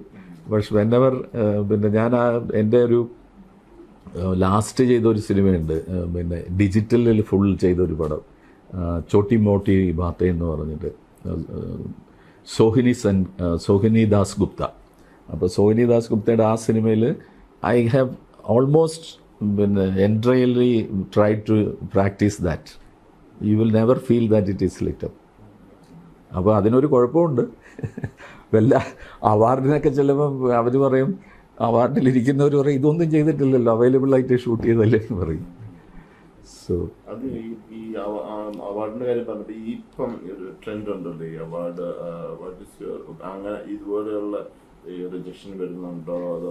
അല്ല, അവാർഡിൻ്റെ കാര്യത്തിൽ എപ്പോഴും അതൊരു പിന്നെ ആ വരുന്ന ഗ്രൂപ്പിലെ ആൾക്കാരുടെ ഭൂരിപക്ഷ അഭിപ്രായമാണ്. അപ്പോൾ അത് ആ വരുന്ന ആൾക്കാരുടെ ടേസ്റ്റ് അനുസരിച്ച് എപ്പോൾ വേണമെങ്കിലും മാറിപ്പോകും. അപ്പോൾ നമുക്ക് ഞാൻ ചെയ്യുന്ന ഒരു വർക്ക് ഏറ്റവും നല്ലതായിരിക്കും എന്നാണ് ഞാൻ വിചാരിക്കുന്നത്. ഇപ്പോൾ വാസ്തുകാര ഇറങ്ങിയ വർഷം ഞാൻ വിചാരിച്ചു that was the best work in പിന്നെ ആ വർഷത്തെ മലയാള സിനിമയിലെ ഏറ്റവും നല്ല ഫോട്ടോഗ്രാഫിയാണെന്ന് ഞാൻ വിചാരിച്ചു. കിട്ടിയില്ല. It doesn't matter. അല്ലാതെ ഞാൻ ചോദിക്കുന്ന ഈ ഒരു കൾച്ചറൽ ഒരു ഇത് ഇപ്പം നമ്മൾ കാണുന്നുണ്ട്. അല്ല, അതിപ്പം നമ്മുടെ പിന്നെ കേന്ദ്ര ഗവൺമെൻറ്റിൽ നിന്നുണ്ടാവുന്ന അല്ലെങ്കിൽ ഏതൊരു ഗവൺമെൻറ് ഉണ്ടാകുമ്പോഴത്തേക്ക് പ്രത്യേകിച്ച് ഇപ്പോഴത്തെ പിന്നെ അവസ്ഥയിൽ അതിൻ്റെ ഒരു ഗവൺമെൻറ്റിൻ്റെ നയങ്ങൾക്കനുസൃതമായിട്ടുള്ള അവരുടെ ഐഡിയോളജിയെ പ്രോത്സാഹിപ്പിക്കുന്ന സിനിമകൾ തന്നെ ഉണ്ടാക്കാനുള്ള ശ്രമമുണ്ട്. അതിനെ ഫണ്ട് ചെയ്യുന്നുണ്ട്. അപ്പോൾ അത്തരം സിനിമകൾക്ക് അവാർഡും കൊടുക്കുന്നു. സോ ഇന്ന് ഈ അടുത്ത കാലത്ത് പിന്നെ നമ്മുടെ ബോംബെയിൽ നിന്ന് വന്ന ഒരു വർക്ക്ഷോപ്പിന് വന്ന ഒരു ക്യാമറമാൻ പറഞ്ഞ് Bombay film industry is dead. ഈ പറഞ്ഞ തരത്തിലുള്ള സിനിമകളെ അവിടെ വരുന്നുള്ളൂ. അത്രയേ ഉള്ളൂ. അവരുടെ ചില ഒരു അജണ്ടയിൽ ഈ ഇൻഡസ്ട്രിയെ തന്നെ തളർത്തുന്ന രീതിയിലാണ് അത് വർക്ക് ചെയ്യുന്നത്. അപ്പോൾ അത്തരം സിനിമകളല്ലാതെ ഒന്നും വരുന്നില്ല ഇപ്പം. That is really wrong. അതിപ്പം നിഷ്പക്ഷമായി നോക്കുന്നോ അല്ലെങ്കിൽ രാഷ്ട്രീയപരമായിട്ട് നോക്കുമ്പോഴോ അത് തീർച്ചയായും തെറ്റായ ഒരു കാര്യമാണ്. പക്ഷേ ദാറ്റ് ഈസ് ഹാപ്പനിങ്. അത് നമ്മൾ എന്തുകൊണ്ട് അത് കൂടുതൽ ഇൻഫ്ലുവൻസ് ചെയ്യാൻ പറ്റും എന്നുള്ള ഇതുകൊണ്ടാണോ? പിന്നെ അല്ല, അവരുടെ ഐഡിയോളജി അല്ലെങ്കിൽ അവരുടെ agenda silently they are accepting it. People are accepting it. Film മേക്കേഴ്സും ഇപ്പം നമ്മളെ ഇലക്ഷനിലും കാണുന്നതല്ലേ. അപ്പോൾ അത് പിന്നെ കേരളം ഒഴിച്ച് വേറെ എവിടെയാണ്? ഇപ്പോൾ ഞാൻ ആദ്യമായി ഡയറക്റ്റ് ചെയ്തൊരു സിനിമയുണ്ട്, പലർക്കും അറിയത്തില്ല. പിന്നെ ഒരെണ്ണം ഭൂമിയുടെ ഉപ്പെന്ന് പറഞ്ഞിട്ട്. എൻ്റെ സിനിമയുടെ പ്രമേയം അന്ധമായ മതവിശ്വാസം എങ്ങനെ ഒരാളെ ദൈവത്തിൽ നിന്ന് അകറ്റുമെന്നാണ്. പക്ഷെ നമ്മുടെ വളരെ അടുത്ത ചില സുഹൃത്തുക്കൾക്ക് ഇതെന്തിന് ദൈവത്തെക്കുറിച്ച് സംസാരിക്കുന്നു എന്നുള്ള പറഞ്ഞിട്ട് നമ്മളെ അടുപ്പിക്കുകയല്ല. സ്വാതന്ത്ര്യം കുറഞ്ഞിട്ടുണ്ട് അല്ലെ ഇപ്പം മതത്തെ പറ്റിയോ അല്ലെങ്കിൽ ദൈവങ്ങളെ പറഞ്ഞ ഉടനെ നമ്മളെ പിന്നെ ഞാനും പള്ളി പോലും പോകാത്ത ആളാണ്. അപ്പം പിന്നെ സഭയെക്കുറിച്ചാണ് അച്ഛന്മാരെ കുറിച്ചാണ് പറയുന്നതെന്ന് വെച്ചാൽ അവരല്ലേ കൂടുതൽ ആൾക്കാർ. അപ്പോൾ അവരുടെ ഇടയിൽ നമ്മൾ ഏതെങ്കിലും തരത്തിൽ ആദ്യ ദൈവം ഇല്ലയെന്ന് പറഞ്ഞ് ചെന്ന് കഴിഞ്ഞാൽ അവർ ഓടിക്കും. അപ്പം നിർമ്മാല്യം പോലുള്ള സിനിമയിലെ അങ്ങനെയുള്ള ഇത് ഉണ്ടാവില്ല, ചിന്തിക്കാൻ പറ്റത്തില്ല. അപ്പം പിന്നെ so this are all complex പിന്നെ പ്രോബ്ലംസ് ഇന്നത്തെ സമൂഹത്തിൽ നമുക്കുള്ള പിന്നെ കോംപ്ലക്സ് ആയിട്ടുള്ള പ്രശ്നങ്ങളാണ്. അപ്പം പിന്നെ എന്തുകൊണ്ട് മതം പിടിമുറുക്കുന്നതുകൊണ്ടാണോ അല്ലെങ്കിൽ അതിനൊരു ഇപ്പോൾ ഇത് സ്വാതന്ത്ര്യം കുറയാനുള്ളൊരു? അതിൽ പ്രധാനമായിട്ട് പിന്നെ മതങ്ങളുടെ ഇൻഫ്ലുവൻസാണ്. അപ്പോൾ ഞങ്ങളുടെ മതത്തിനെതിരായിട്ട് വരുന്ന ഒന്നും പിന്നെ മത രാഷ്ട്രീയ കൂട്ടുകെട്ടാണ് അവിടെ. അത് പറയുമ്പോഴത്തേന് അത് ഒന്ന് പറയുമ്പോൾ മറ്റത് സ്പഷ്ടമാണ്. ഈ അപ്പോൾ അതിൽ പിന്നെ ഈ ഇതിലൊക്കെ ഞാൻ അപ്പം എൻ്റെ ഒരു കാഴ്ചപ്പാടിൽ ഹിസ്റ്ററി എന്ന് പറയുന്നത് പിന്നെ ഈ പറഞ്ഞ ഗുഹാമനുഷ്യരിൽ നിന്ന് തുടങ്ങി ഇന്ന് 21-ാം നൂറ്റാണ്ടിൽ ഇന്ന് വരെ നമ്മൾ വന്ന് നിൽക്കുന്ന എല്ലാ തരത്തിലുള്ള ഡെവലപ്മെൻറ്റും പിന്നെ കണ്ടെത്തലുകളും പിന്നെ നോളജ് അസിമിലേഷനിലൂടെ വളർന്നു വന്നിട്ടൊരു സൊസൈറ്റിയാണ്. അപ്പോൾ അതാത് കാലഘട്ടങ്ങളിൽ അന്നത്തെ ആ പിന്നെ വിശ്വാസങ്ങളും പിന്നെ ഇതിനുമൊക്കെ ഒരു സ്ഥാനം ആ കാലത്തുണ്ടായിരുന്നു. അപ്പോൾ അത് പിന്നെ എത്രത്തോളം ഇപ്പം ചൂഷകരമായിരുന്നു, അല്ലെങ്കിൽ എത്രത്തോളം അത് മനുഷ്യനെ ചൂഷണം ചെയ്തുകൊണ്ടാണ് ഇതെല്ലാം എക്സിസ്റ്റ് ചെയ്തിരുന്നതെന്നുള്ളത് അന്നത്തെ കാലത്ത് ആർക്കും മനസ്സിലാക്കാനുള്ള അറിവുണ്ടായിരുന്നില്ല.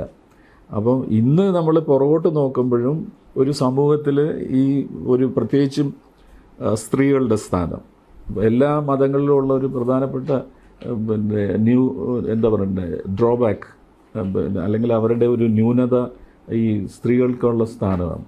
അപ്പോൾ അത് എല്ലായിടത്തും അത് കാണാം. അപ്പോൾ അത് ഇന്ന് നമുക്ക് അതിനെ അക്സെപ്റ്റ് ചെയ്യാൻ പറ്റില്ല. സച്ചിദാനന്ദൻ ഇപ്പം ഇങ്ങനെ ഒരു സ്റ്റേറ്റ്മെന്റ് പറഞ്ഞിട്ട്, അതായത് ഒരു തുടർ ഭരണം കിട്ടാതിരിക്കുന്നതാണ് നല്ലത്, റിയൽ ലെഫ്റ്റ് അല്ലെങ്കിൽ എങ്ങനെ സണ്ണിച്ചേട്ടനെ പോലെയുള്ളവരൊക്കെ how do you see this transition, അല്ലെങ്കിൽ is it for the good or ഒരു transition was needed for the left to correct? ഞാൻ ഒരു ഗവൺമെൻറ് ഉദ്യോഗസ്ഥനായിട്ട് ജോലി എടുക്കുന്നത് കൊണ്ട് ഇതിനൊരു കൃത്യമായ ഉത്തരം ഇപ്പോൾ എനിക്ക് പറയാൻ പറ്റുമെന്ന് തോന്നുന്നില്ല. I will frame it in a different way. Kerala ജനത പരീക്ഷിച്ചുകൊണ്ട് ഇരുന്ന മാറി മാറി വരുന്ന ഒരു ഐക്യമുന്നണികളുടെ ഗവൺമെൻറ് അതൊരു നല്ല പിന്നെ ഇതായിരുന്നു എന്ന് തോന്നുന്നു. സോ ദർ ഇസ് എ പിന്നെ എന്താ അതിൽ അപ്പം എന്ന് വെച്ച് അത് പരസ്പരം അറിഞ്ഞുകൊണ്ട് അതിൻ്റെ തുടർച്ചയാണ് എല്ലാവരും. അതിപ്പം നമ്മളുടെ ഭരണത്തിൻ്റെ ഇടയിൽ ഒരു ഗവൺമെൻറ് തുടങ്ങി വെച്ച് എല്ലാ കാര്യവും അപ്പാടെ എടുത്ത് കളഞ്ഞിട്ട് പുതിയൊരു ഗവൺമെൻറ് പിന്നെ ഒന്നും അത് അങ്ങനെയല്ല ഉണ്ടായിട്ടുള്ളത് അല്ലേ. അപ്പോൾ ആ ഒരു തുടർച്ച അതിലുണ്ട് എന്തായാലും. സോ ഐ തിങ്ക് ഇൻഡിപെൻഡൻ്റായിട്ട് ഞാൻ ആലോചിക്കുമ്പോൾ ഒരുപക്ഷെ ആ ഒരു ഇതിലേക്കായിരിക്കും. അതിൽ മാറ്റം വന്നത് ആണോ പ്രശ്നം ഉണ്ടായത്? കഴിഞ്ഞ തവണ അധികാരം റീറ്റൈൻ ചെയ്ത് അല്ല, അതിനെപ്പറ്റി ഞാൻ അത്രത്തോളം ആഴത്തിൽ അതിനെക്കുറിച്ച് ആലോചിച്ചിട്ടില്ല. ഈ കേരള ഇൻസ്റ്റിറ്റ്യൂട്ടിന്റെ ഇങ്ങനെയുള്ളൊരു എന്താണ് എങ്ങനെ ഇതിൽ നമുക്ക് ഒരു കാര്യം നമുക്ക് മനസ്സിലാക്കേണ്ടത്, നമ്മളുടെ ബഡ്ജറ്ററി അലോക്കേഷൻസ് നമുക്ക് വളരെ ലിമിറ്റഡ് ആയിട്ടുള്ള ഒരിതാണ്. പക്ഷേ മറ്റ് പൊതുമേഖലാ വിദ്യാഭ്യാസ സ്ഥാപനങ്ങളെക്കാളും വളരെ കൂടിയ ഒരു പിന്നെ ബഡ്ജറ്റ് അലോക്കേഷൻ നമുക്കുണ്ട്. ഇപ്പോൾ ഈ വർഷം 26-27 തന്നെയാണെങ്കിൽ 11.5 കോടി രൂപയോളം ഉണ്ട്. അപ്പോൾ ആ 11.5 കോടി രൂപയിൽ ആ 11.5 കോടി രൂപയും നമുക്ക് കിട്ടുകയാണെങ്കിൽ നമുക്കത് ഭംഗിയായിട്ട് നടത്തിക്കൊണ്ട് പോകാൻ പറ്റും. പക്ഷേ എല്ലാ ഗവൺമെൻറ് സാഹചര്യങ്ങളിലും എല്ലാ സ്ഥാപനങ്ങളിലും ഈ പറഞ്ഞത്രയും ഒക്കെ ഒരിക്കലും പിന്നെ അത് എല്ലാവർക്കും അറിയാവുന്ന കാര്യം, അത് ഒരിക്കലും അതിലേക്ക് എത്തില്ല. എങ്കിൽ പോലും ഇമ്മീഡിയറ്റ് ആയിട്ട് നമുക്കിവിടെ വേണ്ടിയിരിക്കുന്ന ഒരു വസ്തുത എന്ന് പറയുന്നത് പിന്നെ ഉപകരണങ്ങളുടെ പുതുക്കുക എന്നുള്ളതാണ്. അപ്പോൾ അത്തരം കാര്യങ്ങളാണ് എനിക്ക് ഏറ്റവും ആദ്യം ഇപ്പം എൻ്റെ ശ്രദ്ധയിൽ ഉള്ള ഒരു കാര്യം. പിന്നെ മോഡേണൈസേഷൻ എന്ന് പറഞ്ഞാൽ ക്യാമറകളുള്ള മോഡേൺ ക്യാമറകൾ തന്നെയാണ്, പക്ഷേ അതെല്ലാം വർഷങ്ങളായിട്ട് ഉപയോഗിക്കുന്നത് കൊണ്ട് അതിൻ്റെ വെയർ ആൻഡ് ടിയർ ഉണ്ട്. അപ്പോൾ ഒരു ഇലക്ട്രോണിക് കമ്പ്യൂട്ടർ തന്നെ ഗവൺമെൻറ്റിൻ്റെ ഇതിൽ 5 കൊല്ലം അതിന് ലൈഫ് പറയുന്നുള്ളൂ. ഇതൊക്കെ ഇപ്പോൾ 10 കൊല്ലമായി. അപ്പം ആ ഒരു തരത്തിൽ അതിനെ പുതുക്കണം. ഒരു നമ്മുടെ ചുറ്റുമുള്ള പിന്നെ രാഷ്ട്രങ്ങളിൽ നിന്നും ഒക്കെ വരാവുന്ന, ഇപ്പം ഇത് ശ്രീലങ്കയിൽ നിന്നോ പിന്നെ ബംഗ്ലാദേശിൽ നിന്നോ നേപ്പാളിൽ നിന്നോ നമുക്ക് ചുറ്റുമുള്ള ഞാൻ ആദ്യം ഇതിനെപ്പറ്റി ആലോചിച്ചിട്ടുള്ളപ്പോൾ സാർക്ക് കൺട്രിയിൽ നിന്നുള്ള എല്ലാ രാജ്യങ്ങളിൽ നിന്നും വരാവുന്ന തരത്തിൽ നമ്മുടെ ഈ കേരളം, പ്രത്യേകിച്ച് കേരളത്തിലേക്ക് വരാൻ എല്ലാവർക്കും ഒരു താല്പര്യമുള്ളത് കൊണ്ട് ആ തരത്തിൽ ഇതിനെ ഒരു ഇൻ്റർനാഷണൽ ഹബ്ബായിട്ട് ഫിലിം സ്റ്റഡീസിൻ്റെ മാറ്റിയെടുക്കണം എന്നുള്ളൊരു മനസ്സിൽ പലപ്പോഴും വരും. പക്ഷേ അതിൻ്റെ തുടക്കം എന്നുള്ള രീതിയിൽ നമ്മുടെ ഇന്ത്യയിൽ തന്നെ അറിയുന്ന ഒരു പിന്നെ ഒരു ഫിലിം ഇൻസ്റ്റിറ്റ്യൂട്ടായിട്ട് നല്ല അധ്യാപകരും നമുക്ക് വേണം. ഇപ്പോൾ ഉള്ളവർ നല്ല അധ്യാപകരുണ്ട്. അപ്പോൾ അതിൻ്റെ കൂടെ അതിനെ സപ്ലിമെൻ്റ് ചെയ്തിട്ടുള്ള നമുക്ക് എൻ്റെ പിന്നെ മേലിൽ എനിക്ക് നിർദ്ദേശം തന്നുകൊണ്ട് ഞങ്ങളുടെ ചെയർമാനായിട്ടുള്ളത് സയ്യിദ് മിർസ സാറാണ്.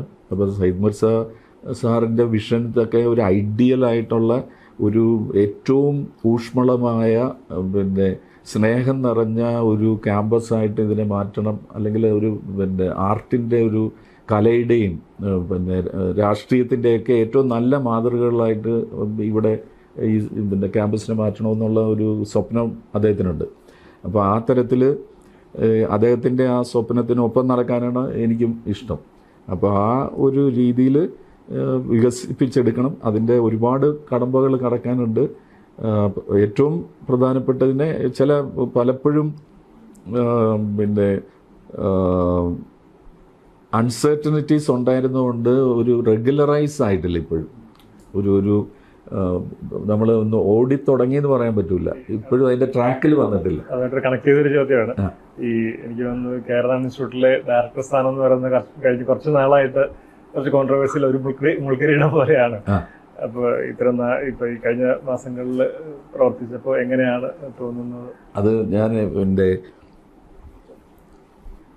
എൻ്റെ അടുത്ത് പറയുമ്പോഴത്തേനും പുറത്ത് നിൽക്കുന്നവരും ഉള്ളിലുള്ളവരും എൻ്റെ അക്കാഡമിക് പശ്ചാത്തലവും എന്ന് പറഞ്ഞാൽ ഞാനൊരു ഫിലിം ടീച്ചർ എന്നുള്ള രീതിയിലും പ്രൊഫഷണൽ പ്രാക്ടീഷണർ എന്നുള്ള രീതിയിലും അത് പിന്നെ പൊതുസമൂഹത്തിൻ്റെ മുമ്പിൽ തെളിയിക്കപ്പെട്ടിട്ടുള്ളതാണ്. പക്ഷേ ഒരു അഡ്മിനിസ്ട്രേറ്റർ എന്നുള്ള രീതിയിൽ എൻ്റെ തന്നെ ആദ്യ ചുവടുവയ്പ്പുകളാണ്. ഇതിന് മുന്നേ ഒരിക്കലും ഒരു 5-6 മാസം ഈ കസേരയിൽ ഇരുന്നിട്ടുള്ളൊരു ഇൻചാർജായിട്ട് ഇരുന്നിട്ടുള്ളത് കൊണ്ട് എന്തൊക്കെയാണ് അവിടെ വന്നേക്കാവുന്നുള്ളതിനെപ്പറ്റി എനിക്ക് മുന്നേ ഒരു ധാരണയുണ്ട്. അപ്പം ആ മുൻധാരണയോട് കൂടി തന്നെയാണ് ഞാൻ വന്നിരിക്കുന്നത്. പക്ഷേ ഈ പിന്നെ വളരെ വ്യത്യസ്തമായിട്ടുള്ള രാഷ്ട്രീയ പശ്ചാത്തലവും ഐഡിയോളജിക്കൽ പിന്നെ പശ്ചാത്തലവുമുള്ള കുട്ടികൾ അവിടെയുണ്ട്. അപ്പം ഡിഫറൻ്റ് ആയിട്ടുള്ള അവരുടെ ഇടയിൽ നിന്ന് ഏറ്റവും പിന്നെ ഈ പിന്നെ ഒരു ബാലൻസ് ചെയ്തിട്ട് അതിൻ്റെ ഒരു പീസ്ഫുൾ നേച്ചറിന് ഒട്ടും തടസ്സം വരാതെ ആ സ്ഥാപനത്തെ കൊണ്ടുപോകണമെന്നുള്ളതാണ് എൻ്റെ ഏറ്റവും എപ്പോഴത്തെയും ആഗ്രഹം. അപ്പോൾ അതിൽ ഈ ഇന്നത്തെ സമൂഹത്തിൻ്റെ ഇടയിലുള്ള സംഘർഷങ്ങൾ തന്നെ അവിടെയും പ്രതിഫലിക്കും. അപ്പോൾ അത് നമുക്ക് ഒഴിവാക്കാൻ പറ്റില്ല. അങ്ങനെ ആ സംഘർഷങ്ങൾ ഉണ്ടായാൽ തന്നെ അതിനെ പിന്നെ വളരെ പിന്നെ എന്താ പറയുക സമാധാനത്തോടു കൂടി സോൾവ് ചെയ്യാനായിട്ട് ശ്രമിക്കുക എന്നുള്ളതാണ് എൻ്റെ ഒരു ഇത്. അപ്പം നമ്മുടെ അഡ്മിനിസ്ട്രേഷനിലുള്ളവർ തന്നെ എന്നോട് ചോദിക്കുന്നുണ്ട്, മുന്നേ ആ കസേരയിലിരുന്ന് മുൾക്കിരീടം ചുമന്നിട്ടുള്ളവർ എന്നോട് ചോദിച്ചിട്ടുണ്ട്, സണ്ണി എങ്ങനെയാണ് അവിടെ ചിരിച്ചുകൊണ്ടിരിക്കണമെന്ന്. ഞാൻ പറഞ്ഞ് നമുക്ക് ഹോപ്പുകളുണ്ട്, പക്ഷേ ഇത് ഇവിടെ വന്ന് എന്തെങ്കിലും ചെയ്ത് സാധിച്ചെടുക്കാമെന്നോ അല്ലെ ഞാനിത് ചെയ്യുമെന്നുള്ള യാതൊരു മുൻധാരണ എനിക്കില്ല.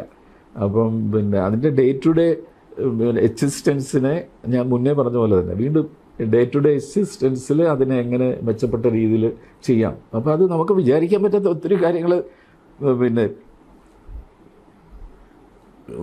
ഞാനവിടെ ഇരിക്കുന്നതുകൊണ്ട് ഒരുപക്ഷെ മറ്റൊരു ഡയറക്ടർ ഇല്ലാത്ത പെട്ടെന്ന് എടുക്കാവുന്ന ചില കാര്യങ്ങൾ എനിക്ക് ചെയ്യാൻ പറ്റും.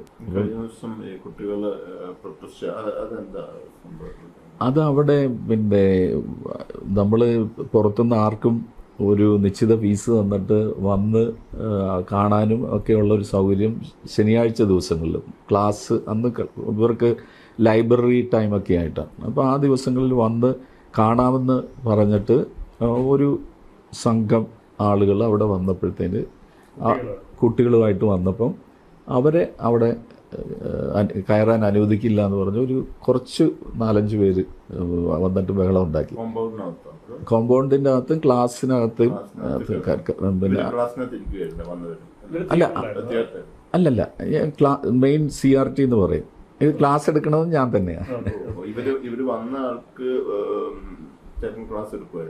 വന്നവർക്ക് ക്ലാസ് എടുക്കാൻ തുടങ്ങി. അപ്പോൾ ആ സമയത്താണ് ഈ കുട്ടികൾ വന്നിട്ട് സാറൊന്ന് പുറത്തേക്ക് വരണമെന്ന് പറഞ്ഞ് ഞാൻ ചെന്നിട്ട് പറഞ്ഞു ഞങ്ങൾക്ക് ഇതിൽ എതിർപ്പുണ്ടെന്ന് പറഞ്ഞു. ഞാൻ പറഞ്ഞു ഇത് ക്ലാസ് കഴിഞ്ഞിട്ട് സംസാരിക്കാം എന്ന് പറഞ്ഞ് ഞാൻ അകത്തോട്ട് പോയി. അപ്പോൾ അവർ പിന്നെ അകത്തോട്ട് വന്നിട്ട് കുട്ടികളെ അഭിസംബോധന ചെയ്ത് ഇതിങ്ങനെ ആണ് എന്നൊക്കെ പറഞ്ഞപ്പോൾ നിങ്ങൾ പോകൂ, തിരിച്ച് ഇത് വന്ന് വീണ്ടും സംസാരിക്കാമെന്ന് പറഞ്ഞു. പക്ഷെ അതിനെ അവർ കൂട്ടാക്കിയില്ല. പിന്നെ ഞാനും പൂനെ ഫിലിം ഇൻസ്റ്റിറ്റ്യൂട്ടിൽ വിദ്യാർത്ഥി യൂണിയൻ പ്രവർത്തനത്തിൽ ഞാൻ ട്രഷററായിരുന്നു അവിടെ. അപ്പോൾ അവിടുത്തെ സമരത്തിൽ ഞാനും ഇൻവോൾവ് ആയിട്ടുണ്ട്. അപ്പോൾ ഇതുപോലെ പല പണി ഞാനും ചെയ്തിട്ടുള്ള ആളാണ്. അതുകൊണ്ട് എനിക്കത് അവർ വന്ന് പറഞ്ഞതിനകത്ത് യാതൊരു അതിശയമോ അതിൻ്റെ അകത്ത് ഒരു വിദ്യാർത്ഥി രാഷ്ട്രീയത്തിൻ്റെ ഭാഗമായിട്ട് അത് ചെയ്യേണ്ട അവർ ചെയ്തത് അവരുടെ കാഴ്ചപ്പാട് കറക്റ്റാണ്. പക്ഷേ അല്ല, കുട്ടികളോട് അവരൊന്നും കയർത്ത് പറഞ്ഞിട്ടില്ല. അവരുടെ മുമ്പിൽ വെച്ച് ചെയ്തു എന്നേ ഉള്ളൂ. അതല്ലാതെ കുട്ടികളോട് അവർ പറഞ്ഞിട്ടില്ല. That is wrong. അപ്പം ഈ കുട്ടികളോട് അവർ പറഞ്ഞത് ഞങ്ങൾക്ക് നിങ്ങളോട് ഒരു വിരോധമില്ല, നിങ്ങൾ അവരോട് പറഞ്ഞു കൊടുക്കാൻ പറഞ്ഞിട്ടാണ്. ഒരർത്ഥത്തിൽ വളരെ എന്താ പറയണ്ടേ, ബാലിശമായി പോയിട്ടുള്ള ഒരു ഇവൻ്റാണത്. നിർഭാഗ്യകരമാണ്. ഞാൻ അവിടെ വെച്ച് തന്നെ അവരോട് അവരെ കൊണ്ടുവന്ന മാതാപിതാക്കളോടും കുട്ടികളോടും മാപ്പ് പറഞ്ഞു, ഖേദം പ്രകടിപ്പിക്കുകയല്ല. I apologise to them. അപ്പോൾ അത് പറഞ്ഞിട്ട് അവർ പോയി. ഇനിയിപ്പം വീണ്ടും എല്ലാവരും അതിൻ്റെ തെറ്റ് മനസ്സിലാക്കി. കുട്ടികളും പത്രക്കുറിപ്പിലൂടെ അവരോട് മാപ്പ് പറഞ്ഞിരുന്നു. ഇനി ആ കുട്ടികൾക്ക് അടുത്തൊരു ദിവസം തന്നെ സൗകര്യപ്രദമായിട്ടുള്ള രീതിയിൽ ആ ക്ലാസ് കണ്ടക്ട് ചെയ്യും. സോ അവിടെയാണ് അതിൻ്റെ ഒരു ശരിക്കും ഒരു മതസംഘടനയുടെ പാർട്ടായിട്ട് വന്ന കുട്ടികളാണെന്നുള്ളതാണ് എന്ന് തോന്നുന്നത്. ഈ ഇവിടുത്തെ സ്റ്റുഡൻസ് അതിനെ എതിർക്കാനുള്ള അല്ല, മതത്തിൻ്റെ അല്ല, മതത്തിൻ്റെ അല്ല, സമുദായ സംഘടന. അപ്പം അത് ഞാൻ അതിൻ്റെ വിശദാംശങ്ങളിലേക്ക് കടക്കുന്നില്ല. അത് ഓൾറെഡി അത് രണ്ട് കൂട്ടരുടെയും ഇൻസ്റ്റിറ്റ്യൂട്ടിൻ്റെയൊക്കെ ഇതിൽ പ്രോസസ്സ്, ലീഗലായിട്ടുള്ള പ്രോസസ്സൊക്കെ ഓൾറെഡി നടന്നുകൊണ്ടിരിക്കുക. അതിൻ്റെ എൻക്വയറി വെച്ചിട്ടുണ്ട്, അതിൻ്റെ അന്വേഷണവും നടക്കുന്നുണ്ട്. കുട്ടി അതിൻ്റെ എൻ്റെ അടുത്ത് വന്ന് ഇതിനെ ലീഡ് ചെയ്ത ആള് നേരിൽ വന്ന് കണ്ട ആളെ അപ്പോൾ തന്നെ അന്ന് വൈകുന്നേരം തന്നെ സസ്പെൻഡ് ചെയ്തു. പക്ഷേ അവരൊരു കൂട്ടമായിട്ടല്ലേ, അല്ലെങ്കിൽ he was the only one who was shouting, അല്ലെങ്കിൽ ഈ പറയുന്നതിൽ കൂടുതലായിട്ട് ചെയ്തിട്ടുള്ള. സോ അത് എൻ്റെ മുന്നിൽ വന്ന് മാറാൻ പറഞ്ഞിട്ട് മാറാതെ ഇരുന്നതിനെ ലീഡ് ചെയ്ത ആൾ. അതേ ഉള്ളൂ. ഇത്തരം സംഭവങ്ങൾ ഇനി ഉണ്ടാകാതിരിക്കാൻ അങ്ങനെ എന്തെങ്കിലും നടപടികൾ? അതിനുള്ള നടപടിയാണ് ഈ സസ്പെൻഷനും അതിൻ്റെ എന്താ കൗൺസിലിനെ അവരുടെ മരവിപ്പിച്ചിരിക്കുകയാണ് അവരുടെ പ്രവർത്തനങ്ങൾ. അപ്പോൾ അതെല്ലാം ഈ മുന്നോട്ട് ഒരു നല്ല അറ്റ്മോസ്ഫിയർ ഉണ്ടാക്കിയെടുക്കാൻ സഹായിക്കുന്നത് എൻ്റെ വിശ്വാസം. വിസിറ്റേഴ്സ് എന്തെങ്കിലും റെസ്ട്രിക്ഷൻ അങ്ങനെ എന്തെങ്കിലും ഇല്ല. അതിപ്പോൾ ഈ ഇപ്പം പറഞ്ഞൊരു സംഘടനയുടെ ആൾ വന്നു പറയും, അങ്ങനെയുള്ള സംഘടനകളുടെ ആൾ ഇനി വന്നു കഴിഞ്ഞാലും അങ്ങനെ പെർമിഷൻ കൊടുക്കും. നമ്മൾ ഇതിനു മുന്നും അവിടെ പലതരത്തിൽ ക്ലബ്ബുകളിൽ നിന്നും ആയോജന സംഘടനകളിൽ നിന്നും പാരിഷുകളിൽ നിന്നും മഠങ്ങളിൽ നിന്നും ഒക്കെ ആളുകൾ വന്ന് കണ്ടുപോയിട്ടുണ്ട്. അന്നൊന്നും ഒരു റെസ്ട്രിക്ഷനോ അതിനാരും ഒന്നും പറഞ്ഞതുമില്ല. ഒരുപക്ഷെ ഇവിടെ ഇതിനകത്ത് തന്നെയുള്ള എന്തെങ്കിലും ഒരു നമ്മൾ നാട്ടിൽ പറയല്ലേ കുത്തിത്തിരിവ്, അതുപോലെ എന്തെങ്കിലും ഉണ്ടോയെന്ന് ഇനി അന്വേഷിച്ച് കണ്ടുപിടിക്കണം. പക്ഷെ ഈ ഇതിലെല്ലാം എൻ്റെ പേഴ്സണലായിട്ടൊരു കാര്യം പറയുകയാണ്. ഐ ഹാവ് ടു ബി ആ പൊസിഷനിലിരിക്കുമ്പോൾ ഞാൻ ആ പ്രൊസീജിയറലായിട്ടുള്ള നമ്മൾ ലോഫുള്ളായിട്ട് ചെയ്യേണ്ട എല്ലാ കാര്യങ്ങളും നമുക്ക് എടുക്കും. അപ്പോൾ അത് വേറൊരു വിഷയം. പക്ഷേ എൻ്റെ ഉള്ളിൽ ഈ